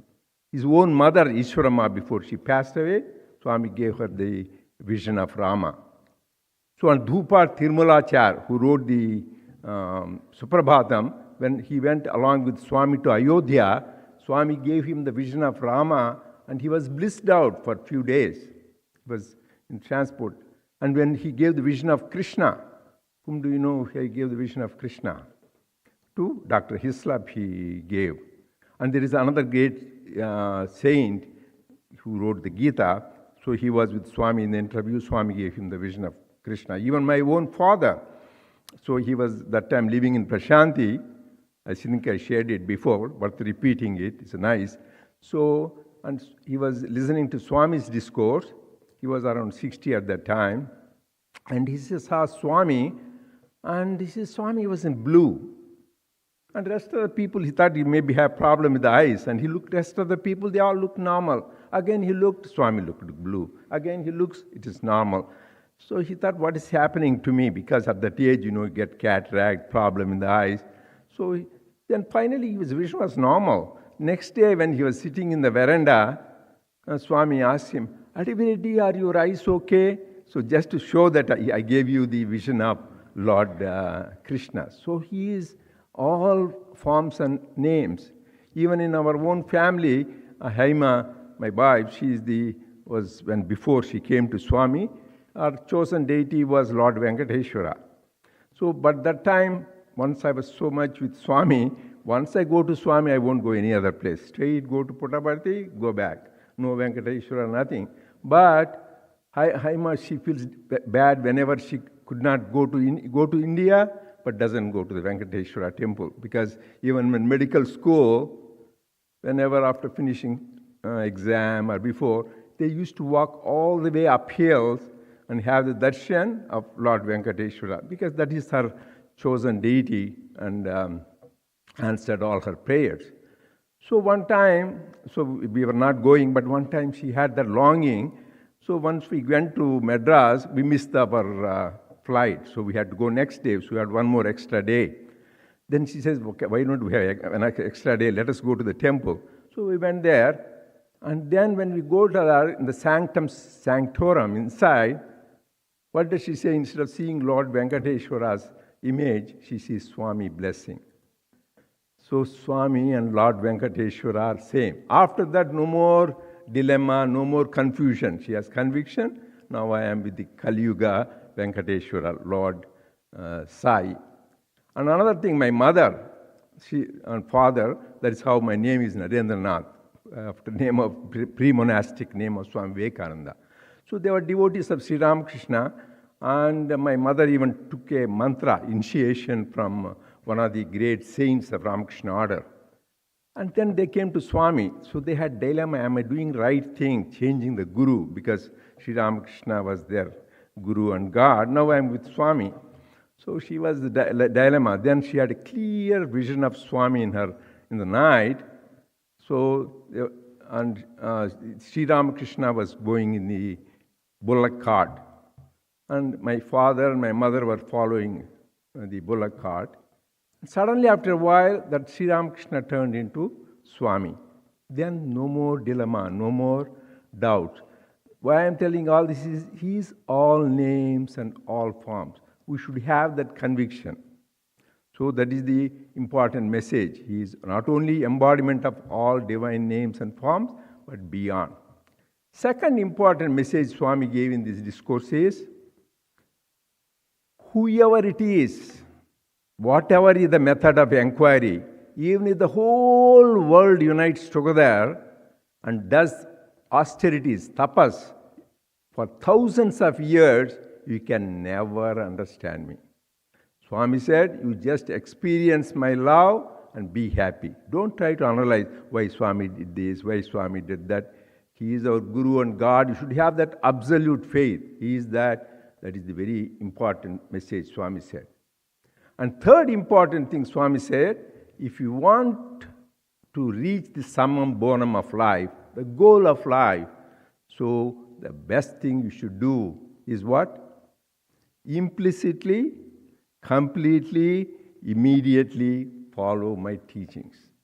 He didn't say japa is good, meditation is good, and service is good, but most important, Swami said, immediately, completely follow my teachings. That is important. He came us to show us the guri of life, goal of life. What is the goal of life? To realize we are the embodiments of divine love. We are the embodiments of divine bliss. We are that Atma or Parabrahma. That is what Swami came to show us. So we should always remember how blessed we are that he is taking it with hand and showing us the way. There are many formulas Swami has given, we all know that, like Chamatkar, that miracles, and then it leads to Samskar, transformation, then Paropkar, you go and do selfless service, finally Sakshatkar, you realize. This is called fourfold formula. Chamatkar, Samskar, Paropkar, Sakshatkar. Another thing Swami says, follow the master, face the devil, fight to the end, finish the game. That is very simple. It is in English, so you can understand that. You follow him, and you will reach the goal. And third thing Swami also said is, formula, Salokyam, Samipyam, Sarupyam, Sayujyam. I know this is all Sanskrit, so I think people who know, they know, but others I like. Salokyam means, Loka means world. You are in the same world, in the Sai world. Then Samipyam is, you come close to God. Sarupyam is, you look like God. Sayujyam is when you merge with God. That is the sequence. This is the fourfold formula. So first, Salokyam, that we are in the same world with Sai. That is a great blessing. So there are 8 billion people on the planet Earth. It is a mystery how many people know about his name or form. Not all, right? So we are all blessed and fortunate that he called us. That is only by his grace we know about him. We should remember. So they were telling I came to Swami at the age of 5. That is true. Because along with my parents we went. But that time Swami was doing miracles. My father was not impressed with that. I thought miracles are obstacles for spiritual life. So till I was in 30s, it took a while to know that Swami is God and he is the Supreme. Then when Swami called me, first interview, I asked him, Swami, from childhood I have been worshipping you like Shirdi Baba, because me, my brother, my mother, we always were very much loved with Shirdi Sai. So I said, why did you make me to wait so long to realize you are the same? The Shirdi and Sathya Sai are one. Then he told me, write one after another example. So you're a doctor. You know, we have a cataract. When does the doctor operate the cataract? Only when it's mature. If it remove before that, you lose your vision. Right? So, and second example Swami gave, then the tree, there is a fruit. When it is unripe, you pluck it, you waste it. Only you pluck the fruit when it is ripe. And third example Swami gave, one after another, only God gives. You have a cut or a scab on your wound. You have a wound. It heals. There is a scab, and naturally it falls. But before it heals, you remove the scab, it bleeds and it won't heal. So it has a right time. So this is the right time for you. So now you are with me. So for all of us, why I am referring this to all of us, we are blessed and fortunate. This is the right time. Some people came maybe 2 years ago, some 30 years ago, 40 years ago. Whatever it is, this is the right time for us. God calls us, right time. But the best thing is you need to make the best use of that. So then you are in the Sai world. When you are in the Sai world, what do you enjoy? So as you were talking, we sing his glories, we do his work, all those things. So you are in Sai. The more and more you are in Sai world, will be close to bliss. But one should have an absolute faith in Sai. I remember this Raja of Venkatagiri, he was a friend of my father. He came to our apartment in Puttaparthi. He had so much faith. Our apartment was painted, lower part pink and then blue, like Prashanti style, everything pink and blue. Then he said, if Swami says this is green, I would never question that. He has that kind of absolute faith. That we should have absolute faith in God, that he is our Guru and God, no more doubts. And second thing is, we should have absolute faith in his teachings and words. It's very important for to be in his fold. Otherwise, there are so many people who come in the fold of Swami because of doubt they leave. That is why beautifully Lord Krishna says, Samshayatma vinashyati. The man with doubt will perish. What is the solution? Shraddhavan labhate jnanam. The man with faith will get enlightenment. So we should have that absolute faith that he is Guru and God, and every word he says is like a mantra. That you should say, but no doubt, whatever thing you hear about his teachings, what we heard, that you read in the Vahinis, we should have the conviction every word is a mantra. You should have complete faith. Then you really would enjoy his proximity. And also, we should have the one-pointed. You can't go on changing the gurus. Swami says, just one-pointed focus in only one guru. Having got the guru, people go on searching another guru. That means you are wasting your life. Once you got the highest peak of Mount Everest, why do you want to go to Mount Baldy and little mountains? So you are the highest. Swami is the supreme. We don't need any other gurus. So we should have one-pointed. Second thing is, we can't serve two masters. The Lord Jesus said, you can't serve God and money. So actually, Swami said, we are all caught up in www. What is that? World Wide Web, right? All of us use www. So that we are caught up in that. That means Swami says we are caught up www. Wealth, wealth, and wealth. Like the earth goes around the sun, says man goes around money from dawn to dusk. They're all thinking about money, money, money in the modern age, and that gives bondage, grief. But this www, we should into work, that is karma yoga, worship, that is bhakti yoga, and wisdom, that is jnana yoga. So the same bondage which can be created because of the attachment to wealth, it can be given you liberation by path of work, worship, and wisdom. So that is what we should do. When you want to be in his world, we should follow that. So after Salokya, what happens? Samipya. You want to be close to God, right? So you are in like you remember one guy, I remember this young adult in the young adult conference. He was from Russia. I don't know how many were you there. So this boy related very good, and this boy wanted to talk, and he talks only in Russian. I said, no, you can't talk because you have to translate that. So, and other people were talking. Always Swami talks in Telugu, we translate, but nobody else we translate there. So I told Swami, this person wants to talk, but I told no because he talks in Russian. Others are okay. No, let him talk. And so once Swami says you can talk, so we gave the opportunity. This guy, so many nice stories, but one thing he said is, in Puttaparthi, you come there, first you see it in darshan line. Oh, I have darshan of God, you are so happy. I said, I wish I am in the first line, so you will want to go there. Then you are first line, so you are happy. Then say, no, I wish I am in the veranda. So then you want, after that, no, I am on the upper veranda, where close, opposite to Swami's door. Then after that, oh, I wish he calls me inside the interview and be with him. So you want to be closer and closer. There is nothing that the attachment for God is the best attachment. As Sri Ramakrishna said, he was mad after God. Madness of God is the best madness you can have. Instead of being mad after wealth, family, relationship, power, name, fame, be mad after God. That is, good madness.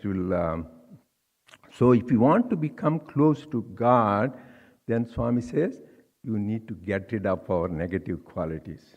He was talking right in the discourse. What are the two major problems? He says, ahankara and mamakara. That I am somebody, ego, and mamakara is attachment. The I and mine is the greatest obstacle for a spiritual seeker. And its children, what are its children? The 6 vices: kama, krodha, lobha, moha, mada, matsarya. Desire, anger, greed, jealousy, and attachment. So this you get rid of them more and more, you come closer to God. That is the what, but don't think it is that easy to get rid of them. So they are like, think you got rid of them. Swami was telling a story. It is there actually in Yoga Vasishta. There is a great king called Shikidwaja. This guy gives away a kingdom, his royalty, royal comfort, he gives everything he gives away and goes to the forest for contemplation. He was doing that. One day he went for a dip in the Ganges, came back, and somebody else was sitting on his stone where he used to sit and meditate. Hey, this is my stone, get out of this, what are you thinking? Then the teaching that guy comes in the guys, you gave up a kingdom, you gave up your family, comforts. No, you are attached to the stone. Attachment is attachment, whether it is kingdom or stone. So these are very subtle. We all get attached. And another story, Swami said, anger. Somebody said that guy was getting angry for a very little thing. Then he went for meditation and did austerity and controlled his anger for 12 years. Came back, he told his friend, I conquered anger. He says, come on, you would not have conquered this. No, really, I can't. Again said, come on. 3-4 times, then this guy irritated. How many times should I tell? Don't you think I conquered anger? So I said, that shows that. So these are not easy. So these are all, they say, guest turned pest. There is another story. Maybe I won't have time for that. So this is the next stage. And third stage is when you come, get rid of all these, you come close to God. Third comes Sarupya. You become one like God. Like the greatest example we see in Ramayana is Bharata, the brother of Rama. He loved him so much. When Rama was in exile in the forest, he took his padukas and just put it as a representative to rule the kingdom. Just he did that. He was so much in love with Rama, thinking about him all the time, he looked and behaved like Rama. So when Rama came back, people were confused, who is Rama, who is Bharata? Because so that is why it is said in the scriptures, Yad bhavam tad bhavati. As you think, so you become. He was always thinking of Rama, so he looked like Rama. So there is a beautiful book called Imitation of Christ. People who didn't read that. You imitate the Lord. There is a great scripture which is one of the favorite for Swami Vivekananda. Imitation of Christ means you imitate how the Lord Christ would do. Same thing, we should imitate Sai. How would he talk? How would he do? What would you do? Then you become one with that. Like even Krishna Avatar, there is another one becomes Sarupya. Who was that? Uddhava. Uddhava was a great thing. He just looked like Krishna. Then next time, what is the last one? Sayujya. That is the ultimate. You become one with God. That's my father's favorite thing is prayer. He used to say, it applies some of us senior people, anayasa maranam, vina dainyena jivitam, dehante tava sayujyam. Lord, please bless me, easy death. I don't want painful death. So as a doctor, I know, staying in the ICU, having a tube there, tube here, and unconscious. So you don't want that easy, painless death. Sit in the chair thinking about him, leave the body. I have seen some people who did that in veranda. They were looking at Swami, just left the body. That is the best. So, anayasa maranam. We all want death which is painless. Second is, vina dainyena jivitam. Life not dependent on others. Dependence is misery. So, but the third most important thing is, dehante tava sayujyam. When I leave the body, I want to merge one with you. And that is what Lord Krishna says. Once you merge with me, there is no more coming back. So every day in Suprabhatam we say that, right? Suprabhatam idam ye patanti te vishanti parandhama. We go to parandhama. Do you know anybody parandhama? Definition? Lord Krishna gives that. Yad gatvan anivartante tadhama paramam mama. Having gone which, there is no more coming back. So if you do with Suprabhatam regularly, with a lot of love, you go to Parandhama, ultimate place. That is why Sayujyam is once you merge with God. For that, how do you do that? The solution, Swami, we were reading in the Gita Vakini the other day, the essence of all Upanishads is Gita. And the essence of the Gita is this particular statement Swami said. What is that? So, when you think of the Lord in the last moment, you will become one with God. How do you able to think about God in the last moment? It is not that easy. Antakali, including the last moment, for that whole life, you should be thinking about God. Sarvada, sarvakaleshu, sarvatra harichintanam. All the time. Whatever we do, whatever work we do, whether driving, eating, going, walking, whatever you do, always have this thing going on mind. So that you do that. Then Arjuna says, Lord, this is very hard. How can I think about you all the time? And what does he say? He gives a prescription, this yoga. Abhyasa yoga. Practice, practice, practice. Always practice, then you should be able to do. Then you become one with the Lord. But as the Bhajan says, remind me, my Lord, remind me, we are already one with Him. This is what he came to say. But for that, we need to continue to have perseverance, practice. So I was there with Swami in one of the interviews in the beginning. I was talking about 40 years ago or something. So we were in the interview room, and I gave Swami the book to sign. Then the lights went out, power was out. Then I said, my God, how can he sign? Because there is no light. It was completely dark, a small room, So then, meanwhile, the lights came. Then Swami, he reads our thoughts. Hey, I can see even in the darkness. Then he says, Swami, you are God. And Swami also said, I can see even that little ant crawling there. Swami, you are God, because that time he was in 60. So I said, you are God. That is why you could. Nothing to do, God. So you see, I was in late 30s. You are losing already hair. You see that I am full of hair. And I don't wear any glasses. You wear already the glasses. So Swami was telling, but Swami, you are God. That is why you are. No, nothing to do. If you have 3 P's, purity, patience, and perseverance, you will be eternally youthful. So all of us, you want to be ever eternally youthful, practice patience, purity, and perseverance. Here I am talking about perseverance in spirituality. Perseverance is very important. So till the goal is reached, you should not give up. So Swami was telling a story about a woodcutter. There was a woodcutter. He was cutting the wood, but he could not make his livelihood well, and he was suffering. Then there is a guru, a sannyasi comes and gives mantra to everybody and happy. So he wants to have a mantra, so that I can feed my family, so that comfortable living. So he gives him a mantra and goes away. And his wife asks what mantra he gave. Go forward. What does it mean, go forward? He didn't say you become rich, wealthy. He didn't say, just say go forward. So then what did he say next day? His wife. Wife is WIF. Wisdom invited forever. So when wife says, listen, wisdom invited forever.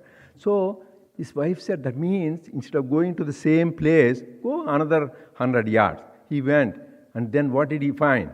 Sandalwood trees. He was very happy. Sandalwood is much more expensive than regular wood. He sold it, it made so much money. He was happy, my God, it's good. But his wife said, he didn't say go to sandal, he said go forward, that's all he said. So you should go another 100 yards forward. Then he went another 100 yards forward. Then he found where? Silver mines. Oh my God, silver. So he sold, he was so happy, made so much money, forgot it. His wife said, no, he didn't say silver mines, go forward. He went forward, what did he find? Gold mines. That made much more, that is the end of it. No, he said go forward. Then diamond mines, diamond. So go on, and then Swami says diamond is diamond. So that is the ultimate. We also in the life, we should not get stuck with doing some rituals, pujas. There's all good service, but till they reach the goal, then we say, I am Brahman. Till then, we need to go on, go forward, go forward, go forward. Then we reach the goal. That is the thing. Then we become from Sarupya, where you just look like him, you become Sayujya, become one with him. So when you become one with him, there is no more coming back. Lord Krishna says that you may go to Brahma Loka, Goloka, this Loka, you will come back. But having merged with God, there is no more coming back. No more cycle of birth and death. We will be one with him. So that is the greatest blessing Swami had. So he has checked out this thing. We are all already in the Salokya. We are all in his world, right? Otherwise we would not have come here. We have been in his world. Now we should become close to him by getting rid of our negative qualities, We should look like him, Sarupya, and ultimately merge with him. That is the goal.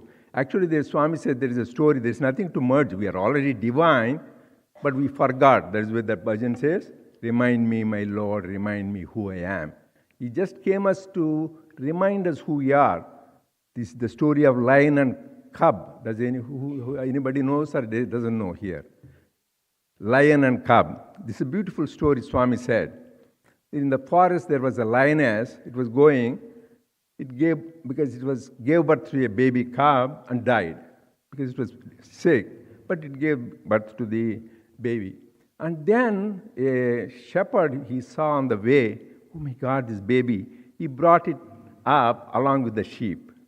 So this lioness, baby lion, grew up along with the sheep, just like another sheep. So it used to eat grass and used to bleat like sheep. And one day, after some time it grew up, another lion came and saw, oh my God, this is an unusual sight, a lion among sheep. So she came running to the lion to tell, hey, you are wrong place. Then this baby lion started running, but somehow it caught hold of this baby lion. And it took him nearby lake and showed the reflection. Hey, you are not a sheep, you are a lion. See your reflection, you and me are the same. So don't bleat like sheep, but roar like a lion. Similarly, Swami says, we should also say, I am a sinner, I am bad. We should assert our godhood. I am Brahman, I am the supreme Godhead. That kind of conviction we should have. That is Sayujya. So then there is nothing more to do. Having attained which, we reached our goal. So I pray to Swami to bless us, so we love him, serve him with all our heart, mind, soul, and strength till our last breath and reach the goal of self-realization. Jai Sai Ram.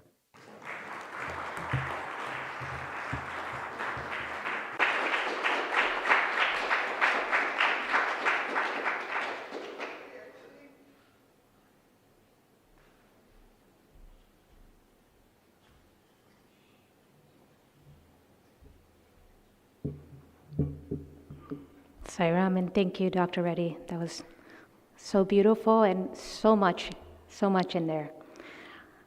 So I'd like to introduce the next part of the program, which is the YA program. It's titled, Where's My Guru? A Guide by the Region 8 YAs. Through the wisdom and reflection of his fellow YA friends, one YA learns what it looks like to find and follow a guru in the modern world. Ananda will be our voice of the audience. Sai Ram.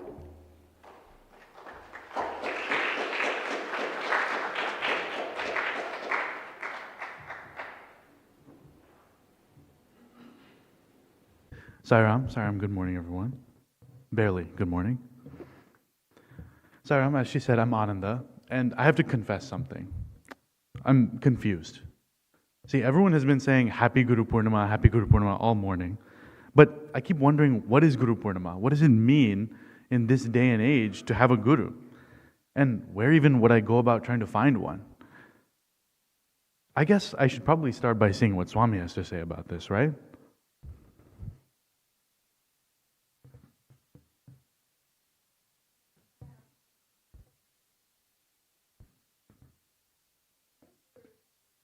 One must rely upon is nature, saturated with God. God does not teach us direct. He teaches us through nature, which surrounds us. When we teach Om to children, we pronounce it loud, and at the same time, write the letter Om on a slate. God has written Om on every speck of nature. That is a slate from which we have to learn of him. So, do not renounce the world or condemn nature. Do not restrict the God of the universe to any one name and form.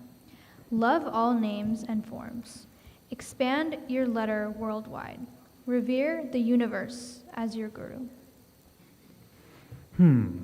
Nice words. That sounds nice in theory, but how do you actually learn from nature? And does nature only mean the mountains and the beach? Or what about the other places in our lives that it's where it's harder to see the hand of God at work? And then what about when it's really hard because things just aren't going your way? Okay, I gotta relax. I gotta stop getting ahead of myself. Where was I? Nature, the beach. I could really use a beach vacation right now.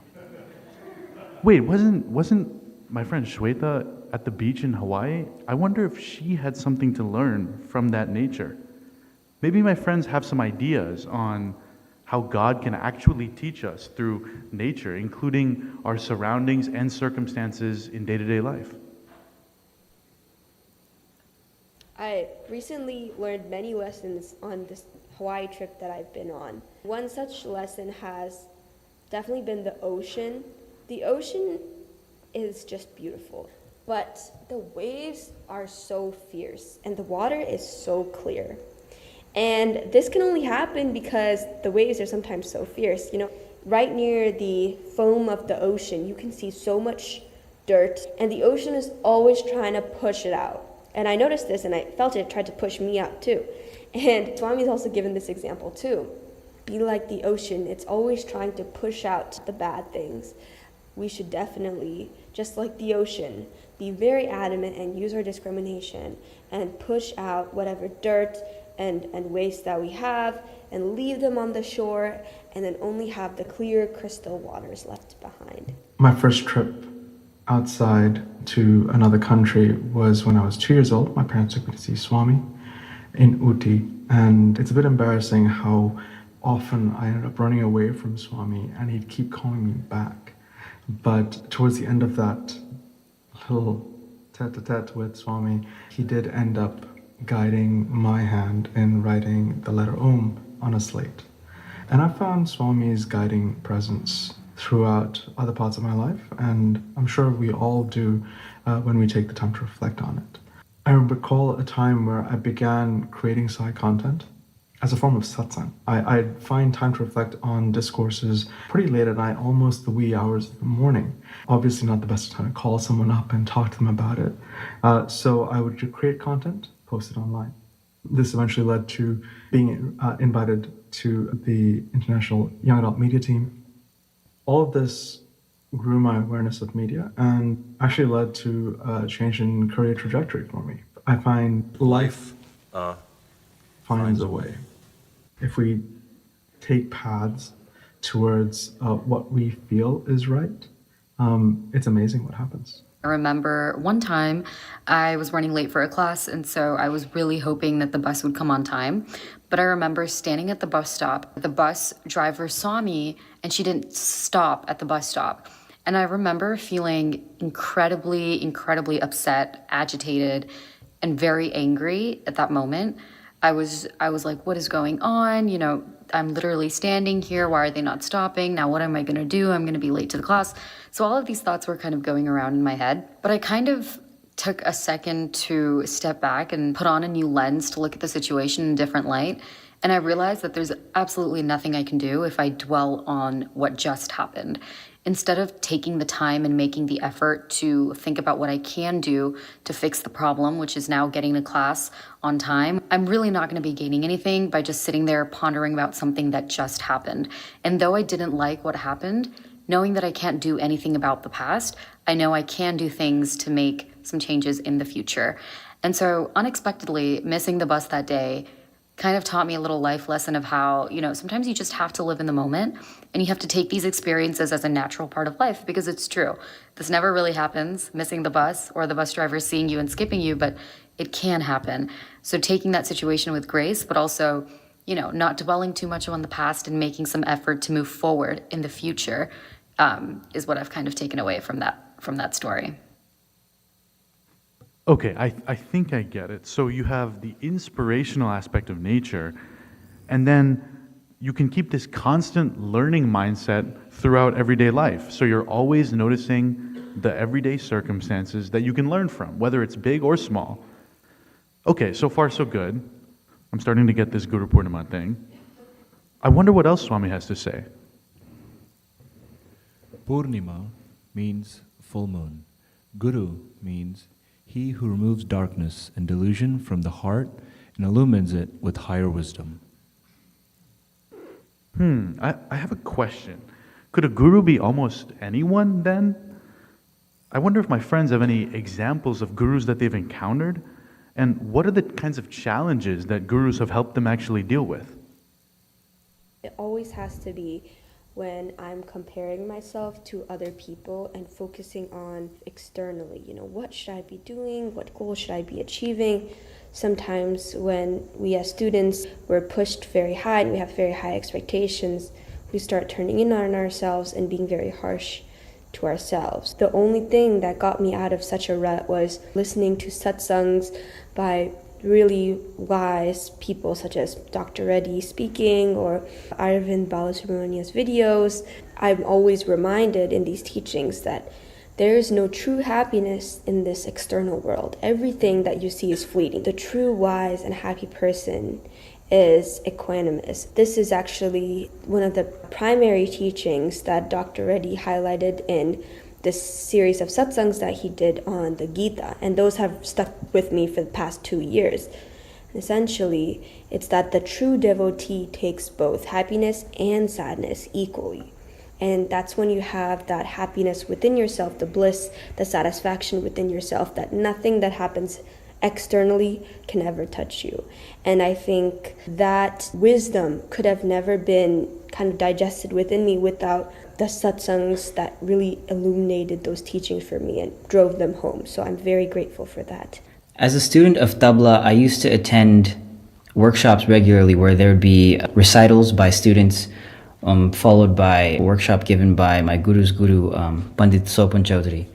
And one of these workshops in particular, after the recitals, Sopanji spoke about mistakes and how important they are to him and his view on them. And, he said mistakes are so important that sometimes during concerts, when he felt that, some things were going too well, he would kind of make a subtle mistake so that he could kind of focus on that and pinpoint that and use it to refine, his playing. And as a student at the time, that really helped me change my outlook. But also as a person, broadly in life, I feel that being open to making mistakes and seeing them as learning opportunities rather than, shying away from them and being driven by the fear of making mistakes is a great thing to improve your attitude and outlook on all aspects of life.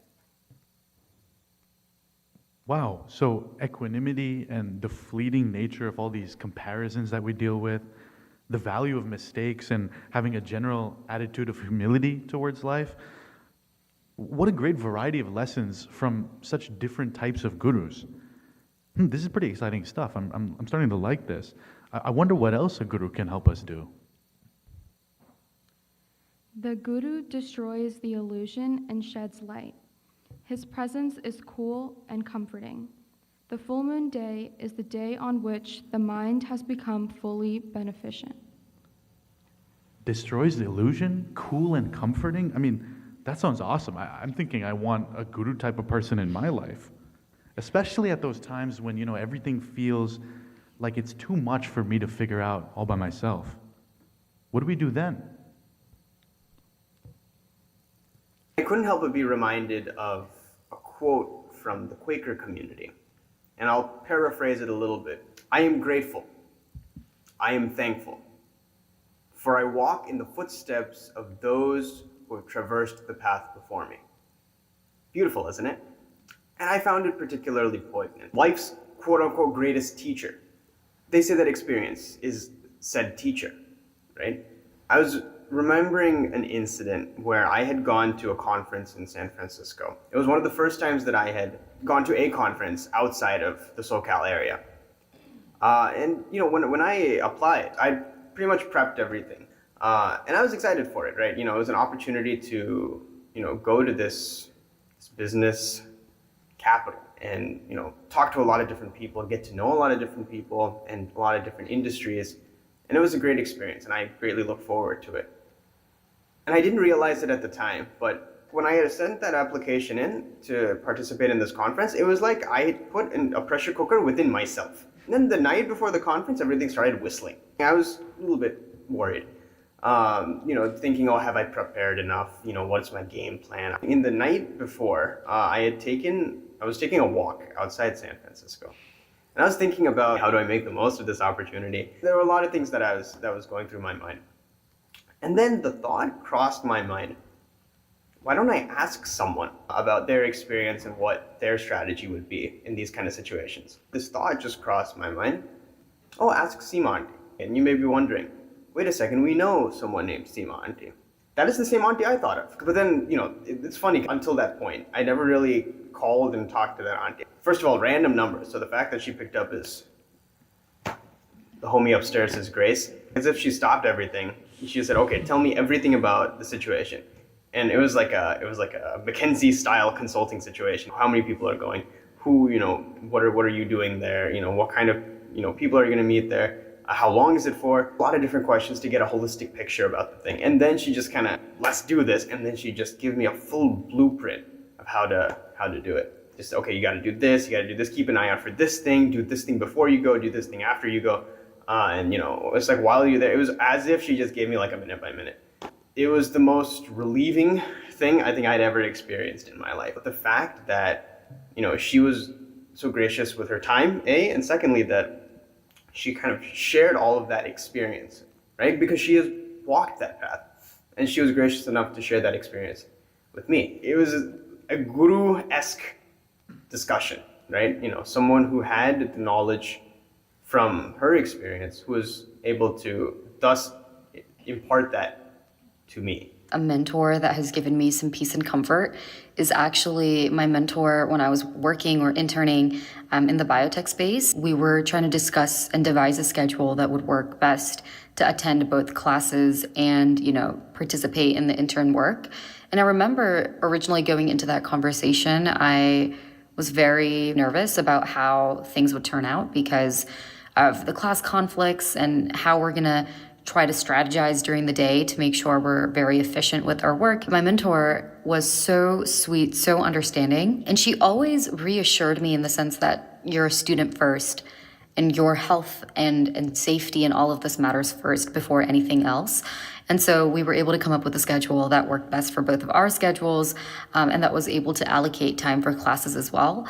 And I remember walking away from that just feeling so at peace and at comfort because of her understanding and her compassion and ability to understand my situation as a student and my conflicts with class and how we can best prepare this summer to work around those scheduling conflicts. Man, that's incredible. It seems like Swami really just puts people in our lives at the very times when we feel like we're not equipped to deal with things. And those people turn into gurus that transform our very challenges into opportunities. Okay, let's see maybe one more thing that Swami has to say. There is no guru other than the one divine. When you realize that you are the embodiment of the Atma, you become your own guru. Seek refuge in yourself. Recognize your reality. Wait. Now I have to be my own guru? I mean, I thought people are just going to come along and help me out. I'm going to need some help here. How do I guide myself and understand the best course of action in any circumstance? I find myself aligning with what feels right when I remove emotion from my decision-making process. I'm sure it's different for each person, but when I feel frustrated, I unfortunately tend to make rash choices. So what do? I try to become aware of my breathing and I slow it down. I try to implement the 4-7-8 technique, which is breathing in for 4 seconds, holding it for a count of 7, and exhaling for a count of 8. It doesn't have to be seconds. It's literally just counting those moments. Then I also try to take a step back and make sure that I'm not reacting to a situation. And probably the most important thing that I do is I try to not find any similarity with other situations in the past or ones that I've heard of from other people. I find myself usually wanting to repeat the solutions that have been implemented in the past. So instead, I try to treat each one uniquely and give it the time, love, and care that each moment deserves. We never know what we can learn from it.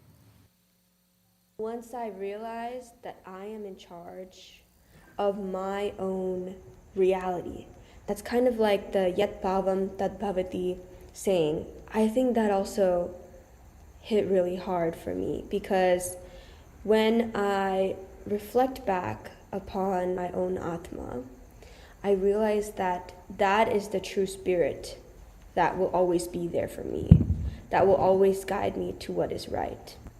And that is the spirit that if I hold on to what the Atma is telling me to do, I always feel recharged. I always feel like I'm pursuing something higher. I'm not just pursuing something external. When you're pursuing the senses, when you're not following the inner guru within, you're following these external happinesses, which will turn into external pain. That's not going to give you the true peace.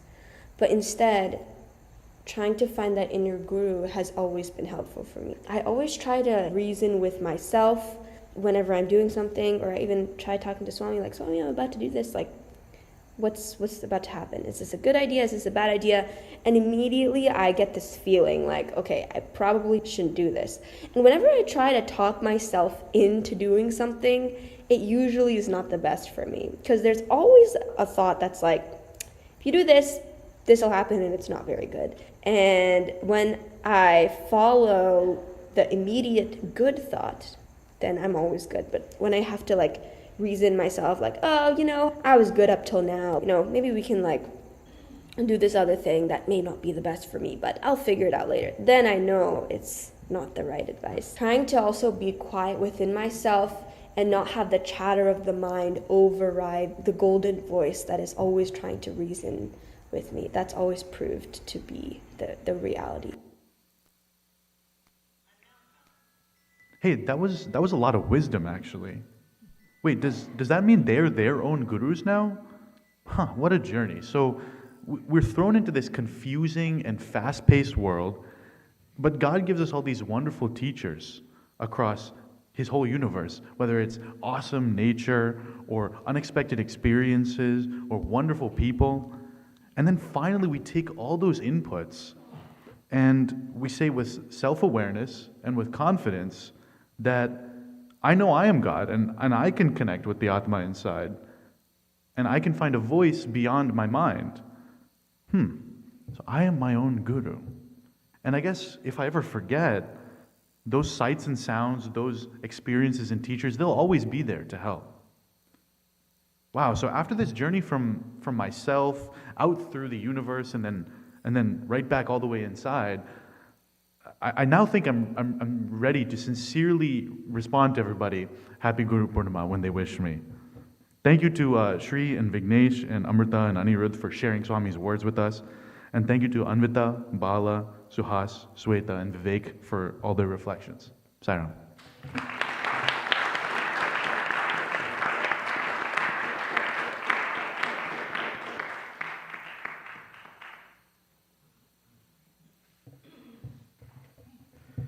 So continuing on, we have Leslie Bouche next to speak. Leslie has a son whose name is Evan Sathya, right, Leslie? And one day I called Leslie up because I was debating on using the name Evan for my second son, and she told me this quick story. She said, oh, it's a great name. I said, do you think it's a good name, Leslie? And she said, it's a great name. She said, when I was in Puttaparthi with Swami, he said, she was pregnant. He said, you come back and I'll name the baby. So she couldn't come back for a long time. She had the baby. And finally, at a year, almost like 8 or 9 months, Leslie, something like that. And she hadn't had the name. And so she finally named Evan Sathya. And so she went to see Swami with Evan. And she brought Evan in, and he said, I know, you've named the baby. And he said, what's the name? And she said, Evan. And he said, huh? And she said, Evan. And he said, huh? And finally, she said, Evan. And she said, oh, heaven. That's what Swami said. And so I said, that's a good name. So I have a son named Evan Sai. She has a son named Evan Sathya. So Leslie Bouche made her trip to have darshan of Bhagavan Sri Sathya Sai Baba in March 1973. Since that time, Baba has been at the very center of all aspects of her life. Leslie first attended the Hollywood Sai Center starting in 1972, where she was involved and became a bhajan leader. She subsequently hosted the Thousand Oaks Sai Center in her home for many years. Leslie was a Sai spiritual education teacher, and her sons, Evan and Iggy, came up through the SSE program. She is a member of the Ojai Sai group and continues to love singing bhajans and studying deeply Swami's teachings. In 2003, Baba married Leslie and her husband Bruce. You just saw a photo of that in a personal interview in Prashanti Nilayam. They feel his presence and guidance constantly in their lives and dedicate all to him with deep gratitude for his love and teachings. Leslie is a certified hypnotherapist with an active therapy practice. She is a grandmother of 2 young children who my wife has been the after-school care for, and feels very blessed to be so close to both her sons and their families. As well as with the Ojai Sai group, her service activities have included being president of the nonprofit World Family Foundation and a member of the Rotary Club of Ojai, active with international service, and also active with the International Service Committee. Leslie has made many trips, and we'll see a few beautiful photos, to India over the past 50 years, spending time on the ashram and working closely with the school in India that Swami blessed and whose program is based on his teachings. Leslie feels strongly that the greatest blessing in life is to be an instrument for Sai. I welcome Leslie Bouche. Sai.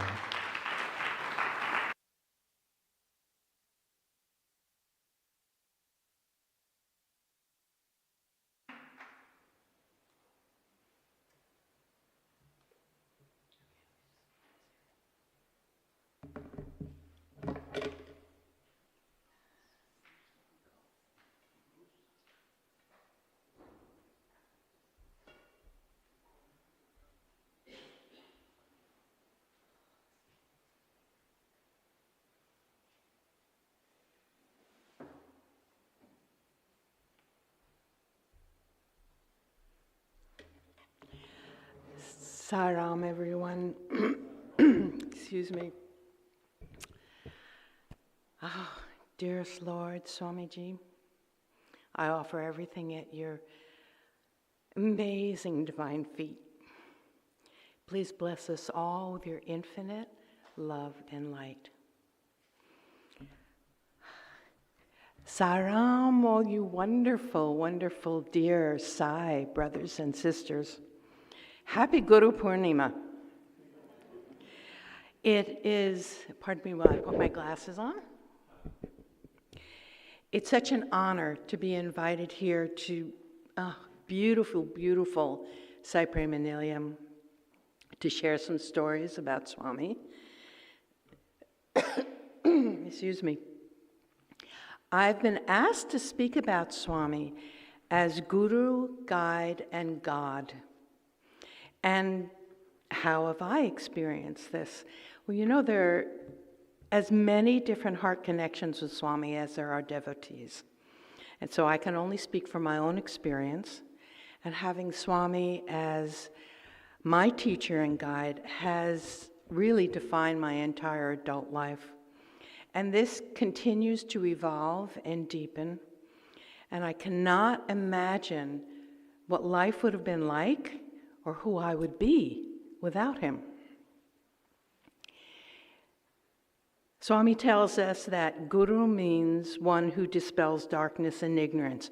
And through his teachings and his loving presence, He brings the light that dispels the darkness. You know, he holds that lamp that lights the way for us. And it's the job of each one of us to hold that lamp high and to make it our own. This world, as you know, we've all been talking about it, this world can really overwhelm us and hijack our minds. We tend to believe the negative stories that society tells us. Basically, you're alone, you're not good enough, be afraid. And then we forget the truth of who we are. Prema Swaruplara, embodiments of love. Divyatma Swaruplara, embodiments of the divine. Having Swami hold that lamp high and guide us on our path is absolutely, truly divine grace. So, Swami's guidance in my life, let me tell you a little story. My husband Bruce and I live up in Ojai, and because of all kinds of events of the last few years, we haven't been able to make the drive here for a while. So a few weeks ago, I just felt prompted in my heart to kind of casually say to Bruce, you know, I'd like to go to SPM for Guru Poornima. And then I basically forgot about it. Well, out of the blue, I get a phone call from our regional president, Eric, who says, gee, can you come to SPN for Guru Poornima and talk about Swami's guidance? I just laughed and laughed. You know, it's a perfect example of Swami's guidance in my life. He prompted that thought, and then he told me what he wanted me to do. His plan, always his plan. So I'd like to share just a little sampling of the many, many ways that Swami has guided me over the last 50-something years. And then I will share some photos later. And I will also correct the story that Eric told about Swami naming my son, but that's okay. So my very first experience of Swami's guidance is not about that slide, by the way. But anyway, my very first experience of Swami's guidance was when he first brought me to him in 1972. I was just 22 years old. And now I grew up in a very loving, love-filled family, but I was raised as an atheist. So being called by Swami in the first place was very, very different for me. I mean, we're talking different path. Dramatically changed my life. By 1973, I found myself in India, sitting at his feet in darshan, totally immersed in his teachings. I went from atheist to Sai devotee practically overnight. And, you know, this has been my life path. I said yes to Swami. This life has always been his plan, not mine, and he has taught me to have real confidence in this. So listen to this amazing quote from Swami. He says, quote, "Your faith should give you total confidence in me. You should have the implicit confidence that I will look after you, take care of you, and provide for you.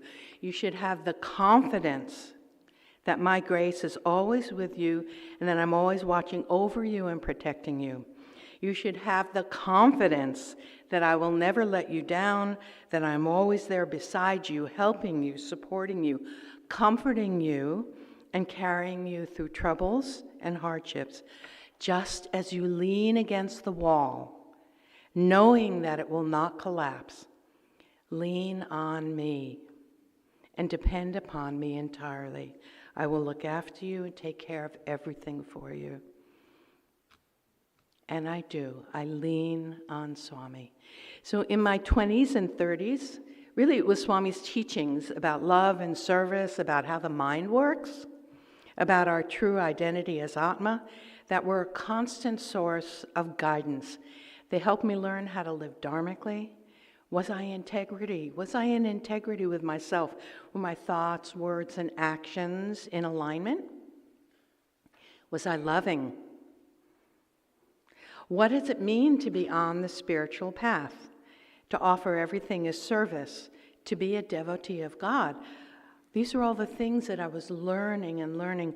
The teachings molded my life and my character, and Swami set the compass of my heart. The inner relationship with him was established. Sai, Sai, see always inside. My favorite thing. On the outer level, Swami did bless me with some personal interviews where I experienced his guidance directly in person. And with each one, he powerfully changed the trajectory of my life. The first interview came in 1979 when Swami instructed me and my first husband to have 2 sons. And he was very definite about it. Have 2 sons, like that. I felt that he had these 2 souls waiting to come in, and he was blessing me with the job to love them, to learn through them, and to raise them in Sai's love and teachings.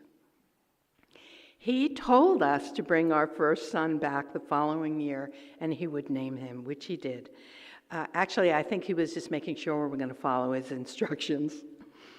But he did name our older son, our first son, Sathya, and our sons really have grown up to be such good men who love Swami and feel his constant guidance in their lives. Thank you, Swami. I will tell a little story later with the slides about how our younger son was named by Swami. And Swami has said that life is the best teacher. My prayer to him always has gone something like this. Swami, and you heard it with the YAs. Swami, if I'm making a wrong decision or going in the wrong direction, please throw up a wall and stop me. And if I'm not listening, a 2x4 is okay. Be careful what you ask for. Apparently, I really did need a 2x4. By the late 1990s, I experienced a pretty major life quake. I found myself a single mom and going through a divorce. And I was afraid, confused, angry. But I had Swami to lean on. He teaches us that every challenge is an opportunity, a sign of his grace and guidance. So, should we label these experiences as bad or good? Challenges are the times when we're given a gift of grace to shed the old patterns that have become obstacles to our spiritual growth. And it's really a call to walk our talk and live his teachings. Swami describes life as adjustment sadhana. I love that. I love that so much. Adjustment sadhana. And it certainly is. I could have turned away or given up, but Saram, I turned towards him. And I turned towards his loving guidance. I relied on that inner relationship, the inner guidance. And the more I trusted that he was taking care of me, the happier and less fearful I became. I found that I could stay connected to love and not get stuck in anger, resentment, or fear. We've all had these kinds of challenges. Swami says, quote, "Your heart is the lock, your mind is the key. When you turn the key to the left, it locks. But if you turn the key to the right, it unlocks. It is the turning of the key that makes the difference. Hence, the mind is the cause for your liberation as well as bondage."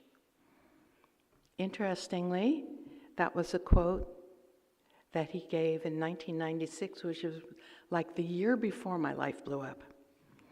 So basically, I had a lot of work to do. When my mad monkey mind would fall into obsessive, negative thought and fear, I would turn the key to Namasmarana, chanting the Gayatri, consistently bringing the mind back to that inner connection of love. I could see so clearly that when I turned my mind one way, my heart experienced contraction and emotional reactivity. Turned it the other way, expansion, calm, peace of mind. So I began to really understand his guidance more deeply, that all of this is his grace, all happening for my highest good. Painful, yeah, but important for inner growth. And when I look back at so many of the things that I put on, the bad list, now I see those were really the best things that ever happened to me. And while I didn't know it then, this was also a very powerful training, preparing me for the work that I do now as a hypnotherapist, helping others find their way through the challenges in their lives. It's all grace. These times of growth and change are all his grace and guidance. When we turn towards his love, that's what makes all the difference in life. That is how we find peace of mind within. Swami once told us in person, he asked, "Where is peace?" Then, of course, he answered it. Pointing at his heart, he said, "Peace is inside. Outside is pieces." That pretty much says it all, don't you think? In 2002, Swami once again changed my life quite dramatically. You saw that photo of Bruce and me. Swami sent me my husband, Bruce. He was a Sai devotee who I had met in the old Hollywood Sai Center decades earlier. And we both had had long first marriages. And we found a loving partnership together, centered around our shared love for Swami. And we knew without a doubt that Swami had brought us together. And he confirmed that later. In 2003, we went to the ashram just to have Swami's darshan and to thank him. We're just, regular devotees. Seating in darshan was totally by lottery. And we both, just by chance, ended up in the front row for darshan at the same time. Swami called us in for an interview, and without any discussion, he married us right on the spot there in the interview room. It was really wonderful. Swami was... Clap for him. Because he's pretty amazing, and it was so much fun, and Swami was just, how can I say, fun. There were 2 interviews that trip, lots of things happened, but really that's a whole story in itself someday. But once again, Swami had launched me into a new life and a new sense of self, and he confirmed my confidence in the inner relationship, my confidence in his guidance. Now, guidance comes not just in the physical presence. In 2007, Swami protected me. I was driving on the freeway. We're talking LA, right? And rush hour, 5 packed lanes of cars all going 70 miles an hour, and a car suddenly pulled in front of me, and I tried to avoid it, and my car went into a solo spin out. Suddenly I was spinning out of control.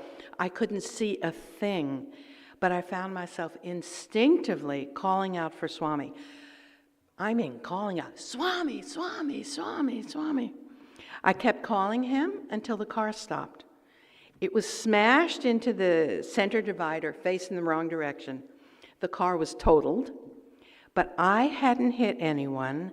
No one had hit me, and no one had hit anyone else either. Some people who saw the accident pulled over to check if I was okay. They all said, "How is it possible? It was a miracle." Of course it was a miracle. It was the Swami miracle. The car was wrecked, but I didn't even have a scratch. My conscious mind had been completely hijacked, useless, but my heart, remember I said Swami set the compass of my heart. My heart knew to immediately call on Swami. My heart knew to rely on that powerful confidence in the inner relationship. And he protected me. You know, the inner relationship is real. Thank you, Swami. So here's another little story. In 2008, after a year of difficult, challenging cancer treatments that my husband Bruce was undergoing, we had an experience that we knew was clearly Swami. You know, it had his fingerprints all over it. We were driving through the mountains from Ojai to Santa Barbara for some follow-up treatments, and there was construction on the road, and so it was limited, it was restricted to alternating one-lane traffic for miles. We had to wait for a long time before we could proceed. We were the lead car sitting there waiting, and we were talking. We were physically and emotionally exhausted, wiped out, at our wits' end. And we were asking each other, how are we going to get through this? How can we keep going? Just at that moment, the pilot car backed right up to the nose of our car, and mounted on the back of it, right in our faces, was this huge, bright, orange billboard. And it had just 2 words on it: follow me. Bruce and I just looked at each other and we just started laughing and laughing. It was so clearly a Swami setup. And he was sending us the exact reassurance we needed in exactly the moment we needed it. I am here, I am with you, follow me. And he sent that message in a way that was impossible for us to miss. I mean, literally right in our faces. Swami has such a sense of humor, I'll tell you, and he keeps us from taking ourselves too seriously. That is a blessing. I've also had some great calling cards. Swami calls them these calling cards. Those little messages when we need them. Some years ago, I was at the Ojai Sai Center for a celebration. It might have been birthday. I was sitting on a cushion on the floor. By the way, back then I could still get down on the floor and back up. And, we're singing Bhajans, which I love so much. But on that day, for some reason, I was struggling with a lot of self-doubt. I mean, we've all had those kinds of days. I was talking to Swami in my mind, asking him, am I doing what I'm supposed to do? Am I who you want me to be? Am I making mistakes? Am I able to be an instrument of your love? All those kinds of thoughts. And when Bhajans ended, we all stood up for Arati. And then when it was over, turned around, glanced down at my cushion. You know how you do, so you're aiming right before to sit down. And to my amazement, right there in the middle of my cushion was a packet of vibhuti with a label on it that read, "Your life is my message, Sri Sathya Sai Baba." It just appeared on the cushion. I asked everybody around me, was it theirs? But no one had ever seen it before. It touched my heart so deeply. I mean, Swami's statement, "Your lives are my message," had been so important to me personally for decades. And that little packet of vibhuti was like an arrow of love straight into my heart. Self-doubt evaporated. The inner relationship is real. But Swami's calling cards are all around us, for all of us. And they can come when we see something that speaks to our hearts, or we overhear a bit of conversation and it gives us an answer to a question. Or we read something and somehow it points the way for us. We've all experienced these things, and they are guidance. Swami also guides us by giving us opportunities for service.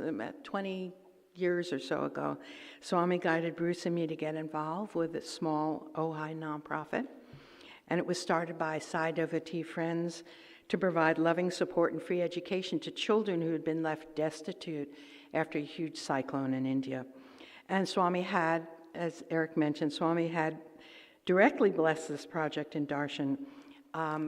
And as things happen, eventually Bruce and I ended up on the board of directors. But of course, none of us knew what Swami's big plan was for this project. Over time, he guided us to build a school to be based on his values programs. At every stage of the project, no matter how absolutely, utterly impossible it seemed, we would just say, Sai Ram, this is Swami's, not ours. If he wants it to happen, it will. And we have watched in awe as miraculously, step by step, things fell into place. So many hands doing so much work, so many hearts so full of love and generosity, all Swami's plan. And we've had the grace to serve him and to watch his love and his guidance in action. Jai Sai Ram. So one more little story. In our second interview with Swami in 2003, Bruce and me, he graced me with a little experience that continues to have really, really powerful guidance for me. Bruce and I were sitting quietly at Swami's feet, alone with him in the inner interview room.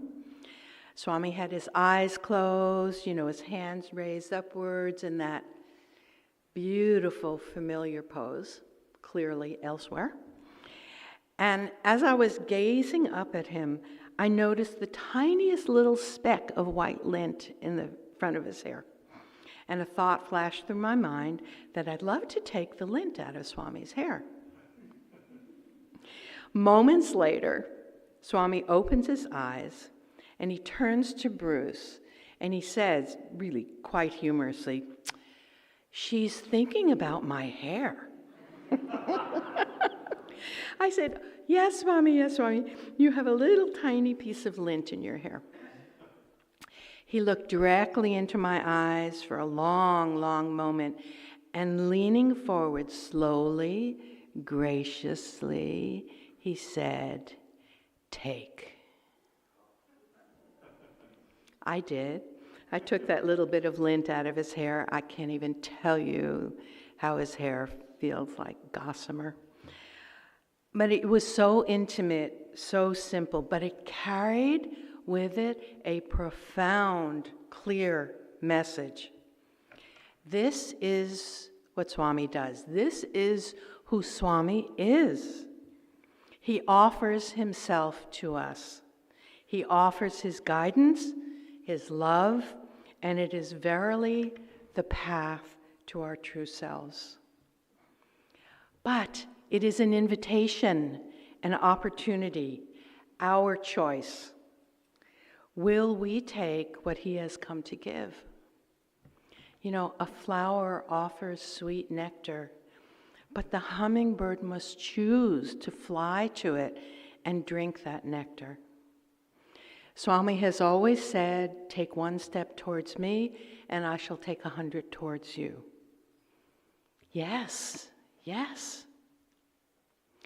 It's up to us to take that step towards him in our hearts and our minds, practice the teachings, love and serve, move forward in life with confidence. There's that word again, confidence. Be courageous. And keep taking that step every single day. At times it can feel like just a huge mountain to climb. So keep it simple. Just say yes to him. Swami's guidance will be there. We can have the confidence that we are safe, that we're loved, that he will always show us how to go forward on our path in just right timing, his timing. And we will come to know our true identity as Atma, and we're always, always held in the arms of the divine. This life continues to bring, all kinds of challenges. We've experienced real loss and health issues, all kinds of things, but also joy and love. Having Swami in our hearts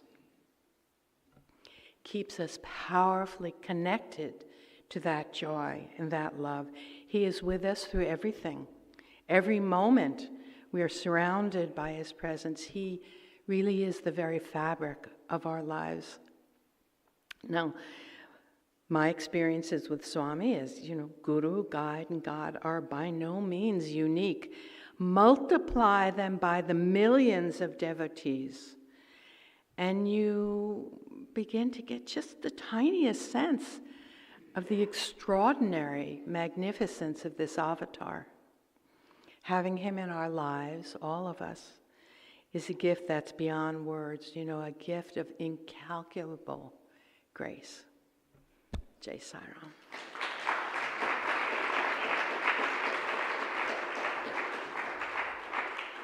So now I get to show you some slides. This is great. So, there we go. Slide number 1 here. This is Darshan in Vrindavan, 1973. Whitefield, Swami's college, and it was in the winter. And that's me, I don't know, you can see, sitting up on my knees, waiting for Swami to come out. Next slide. There he is. On weekdays, he would come out in the mornings and walk along the long drive under the flame trees. He was in his 40s, I think 47 or something. Very active, busy building schools and building the ashram. Next slide, please. Darshan was so fascinating to me. Here I am watching him.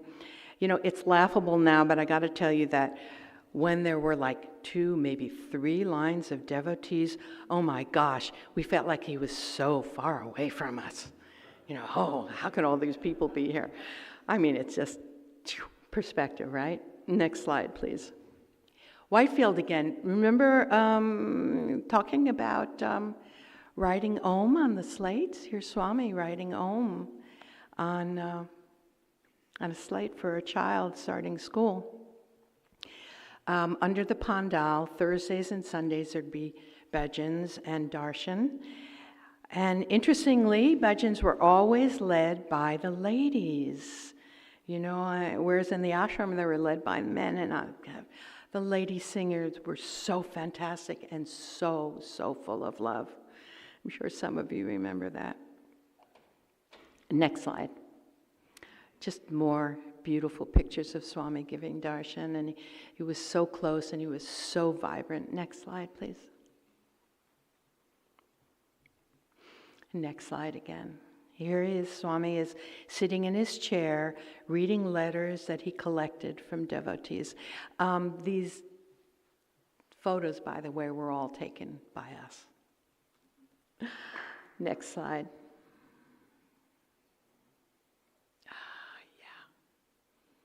Beautiful, thank you. So this was Mahashivaratri, I think it was 1977, and I think it was the last big, full, all-day public Shivaratri.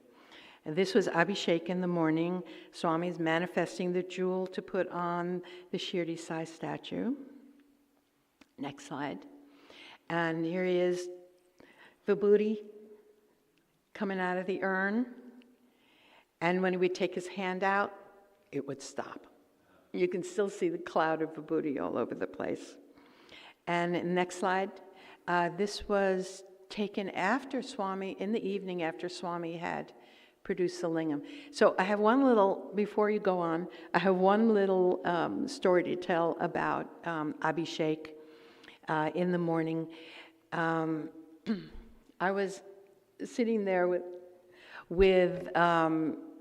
2 other ladies, and we were, kind of way back in the Purna Chandra up high. And Swami was way on the men's side, walking up the aisle by the wall, and he had with him the big bucket of tirt and the whisk, and he was showering everybody.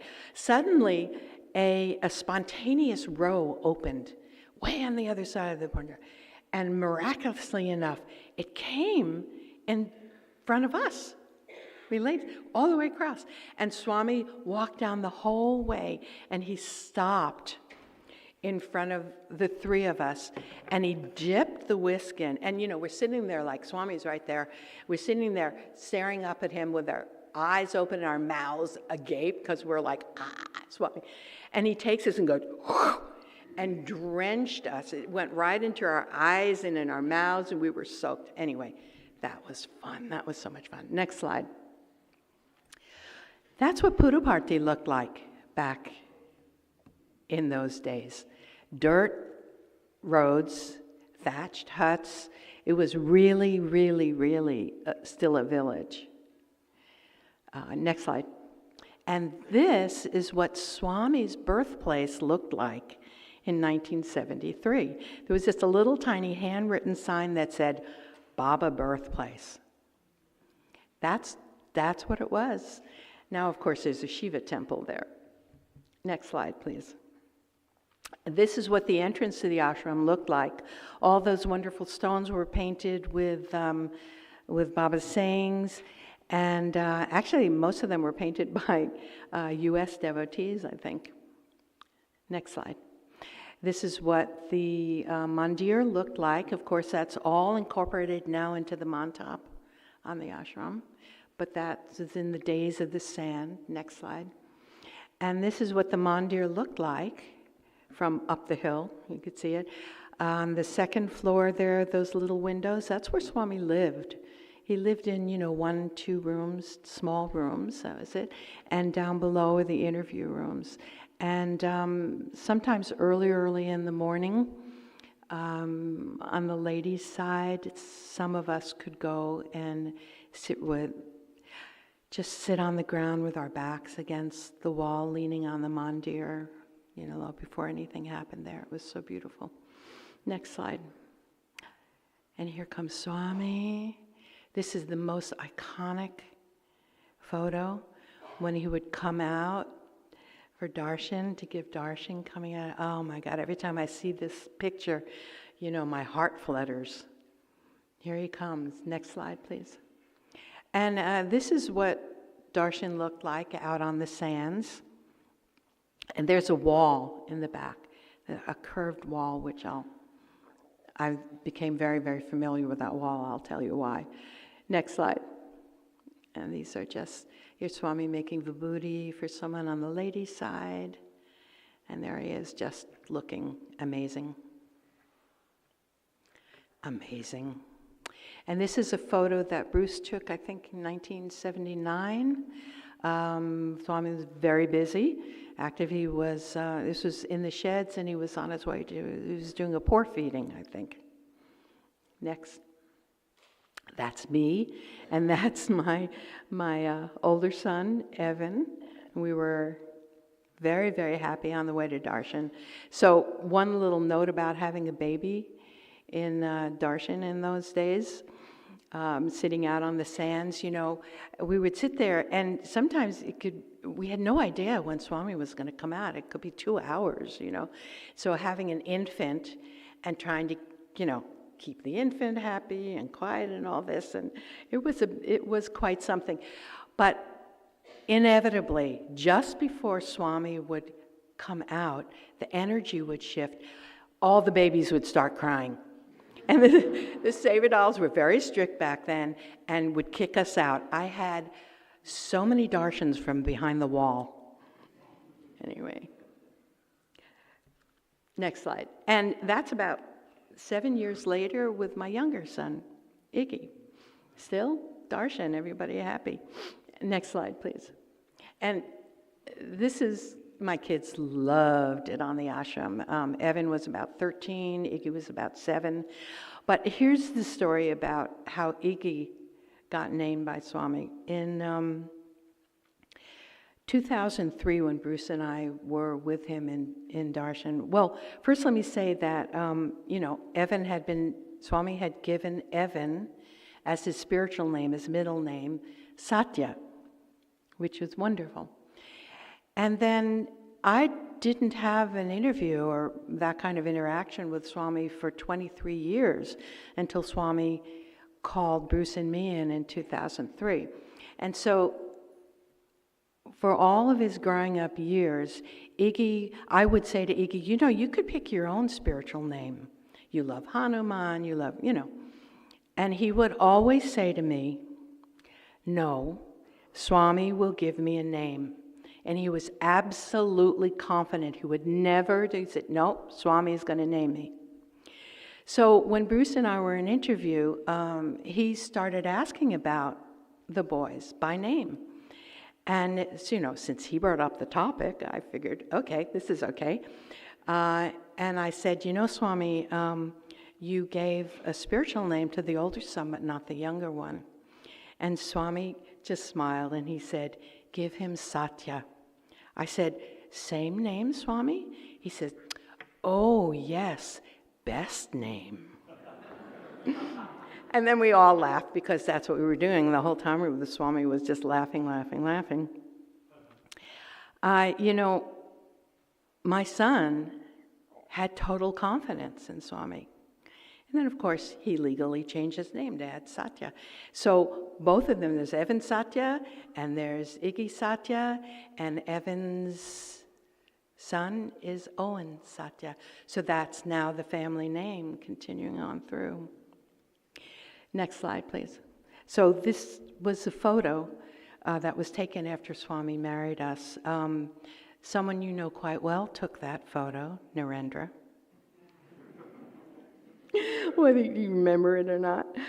And, we're standing there and Swami's holding our hands with us. Oh my God, I still can't believe it. Next slide. So just in case you thought that story about the Vibhuti packet was all in my imagination, fantasy, there it is.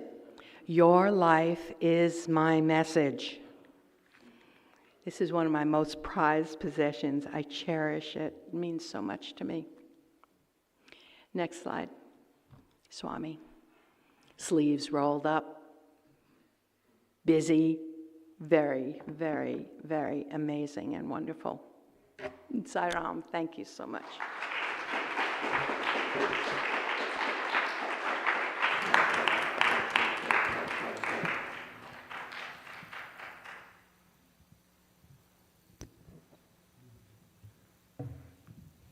Sai Ram, that was incredible. Thank you very much, Leslie. I'll just do a very, very quick recap. We're a little bit behind schedule, just a little, but it's worth it. So Dr. Reddy, recap a little bit about what he said and the things that really stood out to me, that all names and all forms are Swami, and we must implicitly, immediately, and completely follow Swami's teachings, which is our own heart. The young adults brought it up. I can follow my own heart right now. So if we follow our own heart implicitly, immediately, and completely, we would be following that 4-step process that Dr. Reddy said, which is first we're in the world, next we hope to be close to God, then we want to look like God and act like God, and then we can merge with God. And that everything is happening perfectly. The cataract can only be operated on at the right time. What's happening in our lives every moment is Swami's grace. It's happening just as it should be. This life is a perfectly curated life for all of us to follow Swami and to come closer to him. Have faith in Swami and his teachings. Have that one-pointed goal. And then practice for parandama, which is that closeness. And so we can do that with purity, patience, and perseverance. I love what the young adults said, which is this life right now, the Guru is our own life, it's Swami in our own heart. And it was very, very touching, very amazing. Of course, we just heard Leslie, but I think I heard her say confidence once or twice. The confidence to have faith in Swami, that he's always with us. We can turn that key. Everything is happening for our own good right now. Have confidence and turn to him. She's had many troubling issues in her life, both her and Bruce, and they're mentors. They're people that I love very much. And so they say, think of him. Everything is his grace. Turn toward Swami with love.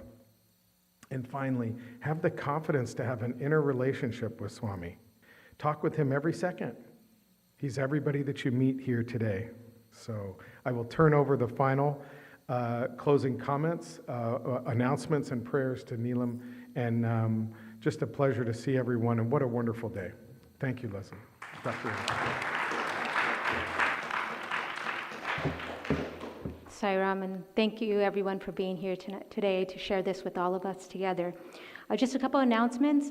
We have the national conference coming up, and I have there we go, which is in Dallas on starting on the 11th to the 13th. So hope to see some of you or a few of you there.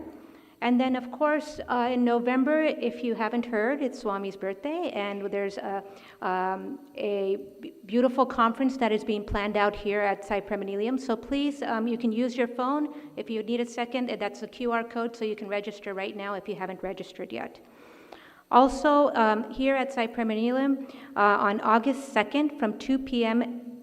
To 7 p.m., and the 3rd from 9 a.m. to 2 p.m., there's a special I'm going to pronounce this, Prana Pratishta, for the Shirdi Sai Mandir right over here.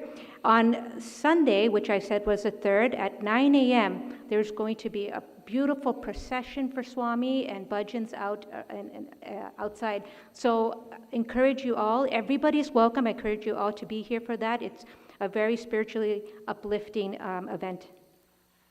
And after the program, if you have any questions about the activities here at Sai Prema Nilayam or the region, or any other questions, right outside here, a couple of doors down, it's the Sathya Sai Vahini room. There will be a devotee there that will be available to answer any questions. We'll be ending with our ending prayers, after which we'll have the food prayer, but let me leave you with Swami's words. Meditation means offering the flower of love to the divine. In the rose plant of our body, there is the rose of pure and sacred love, emitting the fragrance of good qualities. Below the rose, however, there are thorns in the form of sensual desires. The purpose of meditation is to separate the rose of selfless love from the senses and offer it to the Lord. Bhagwan Sri Sathya Sai Baba, March 11th, 1984. Sai Ram.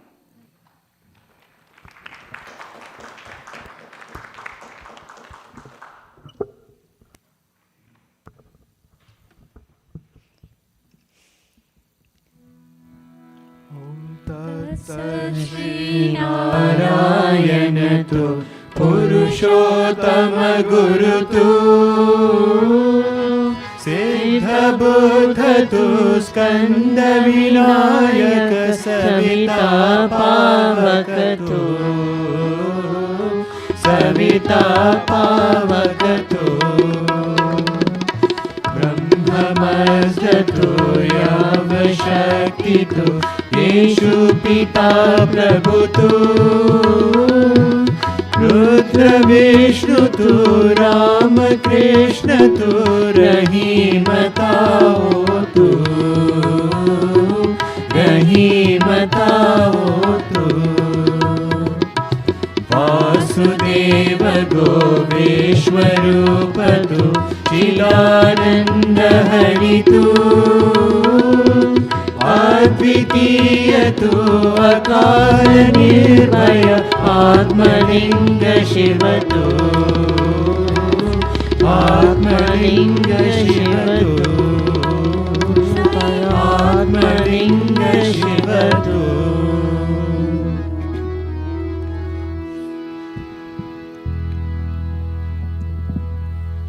Om Jai Jagadisha Hare Swami Sathya Sai Hare Bhakta Jana Samrakshaka Bhakta Jana Samrakshaka Pati Maheshwara Om Jai Jagadisha Hare Shivadana Shrikara Sarva Pranapate Swami Sarva Pranapate Ashrita Kalpalatika Ashrita Kalpalatika Abad Bandhava Om Jai Jagadisha Hare Mata Pita Guru Devamu Mariyantayu Nive Swami Mariyantayu Nive Nath Brahma Jagannath, Nath Brahma Jagannath, नागेन्द्राशयना ॐ जय जगदीश हरे। ओंकार रूप ओजस्वी ओ साई महादेवा, सत्य साई महादेवा, मंगल आरती अंदुको, मंगल आरती अंदुको, मंदर गिरिधारी ओम जय जगदीश हरे। नारायण नारायण ओम सत्य नारायण नारायण नारायण ओम, नारायण नारायण ओम सत्य नारायण नारायण ओम सत्य नारायण नारायण ओम जय सद्गुरुदेवा। नारायण नारायण ओम सत्य नारायण नारायण नारायण ओम, नारायण नारायण ओम सत्य नारायण नारायण ओम सत्य नारायण नारायण ओम जय सद्गुरुदेवा।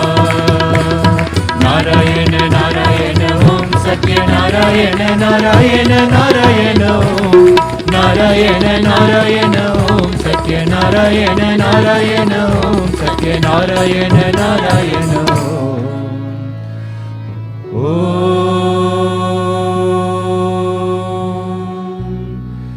जय सद्गुरुदेवा।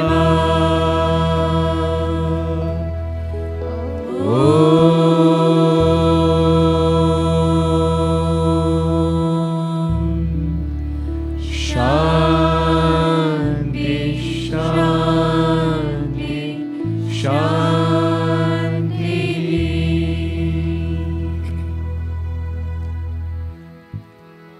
परमं पवित्रं बाबा विभूति, परमं विचित्रं लीला विभूतिं, परमार्थइष्टार्थ मोक्षप्रदातं बाबा विभूतिम् idamaśhrayami.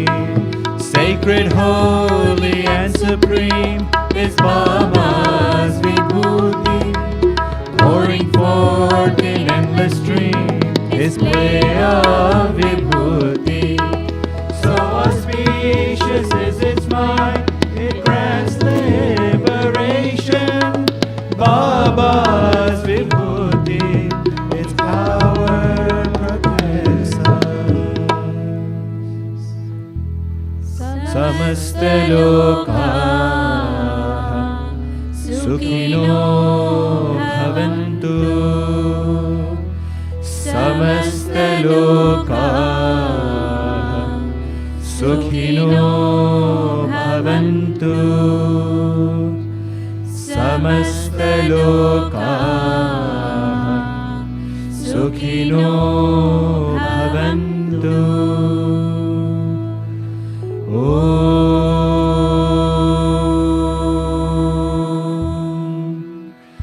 Shanti Shanti Shanti. Brahmarpanam Brahmahavir, Brahmagno Brahmanahutam, Brahmaiva tena kantavyam, Brahma karma samadhinaha. Aham Vaishvanaro bhutva praninam dehamashritah, pranapana samayukta,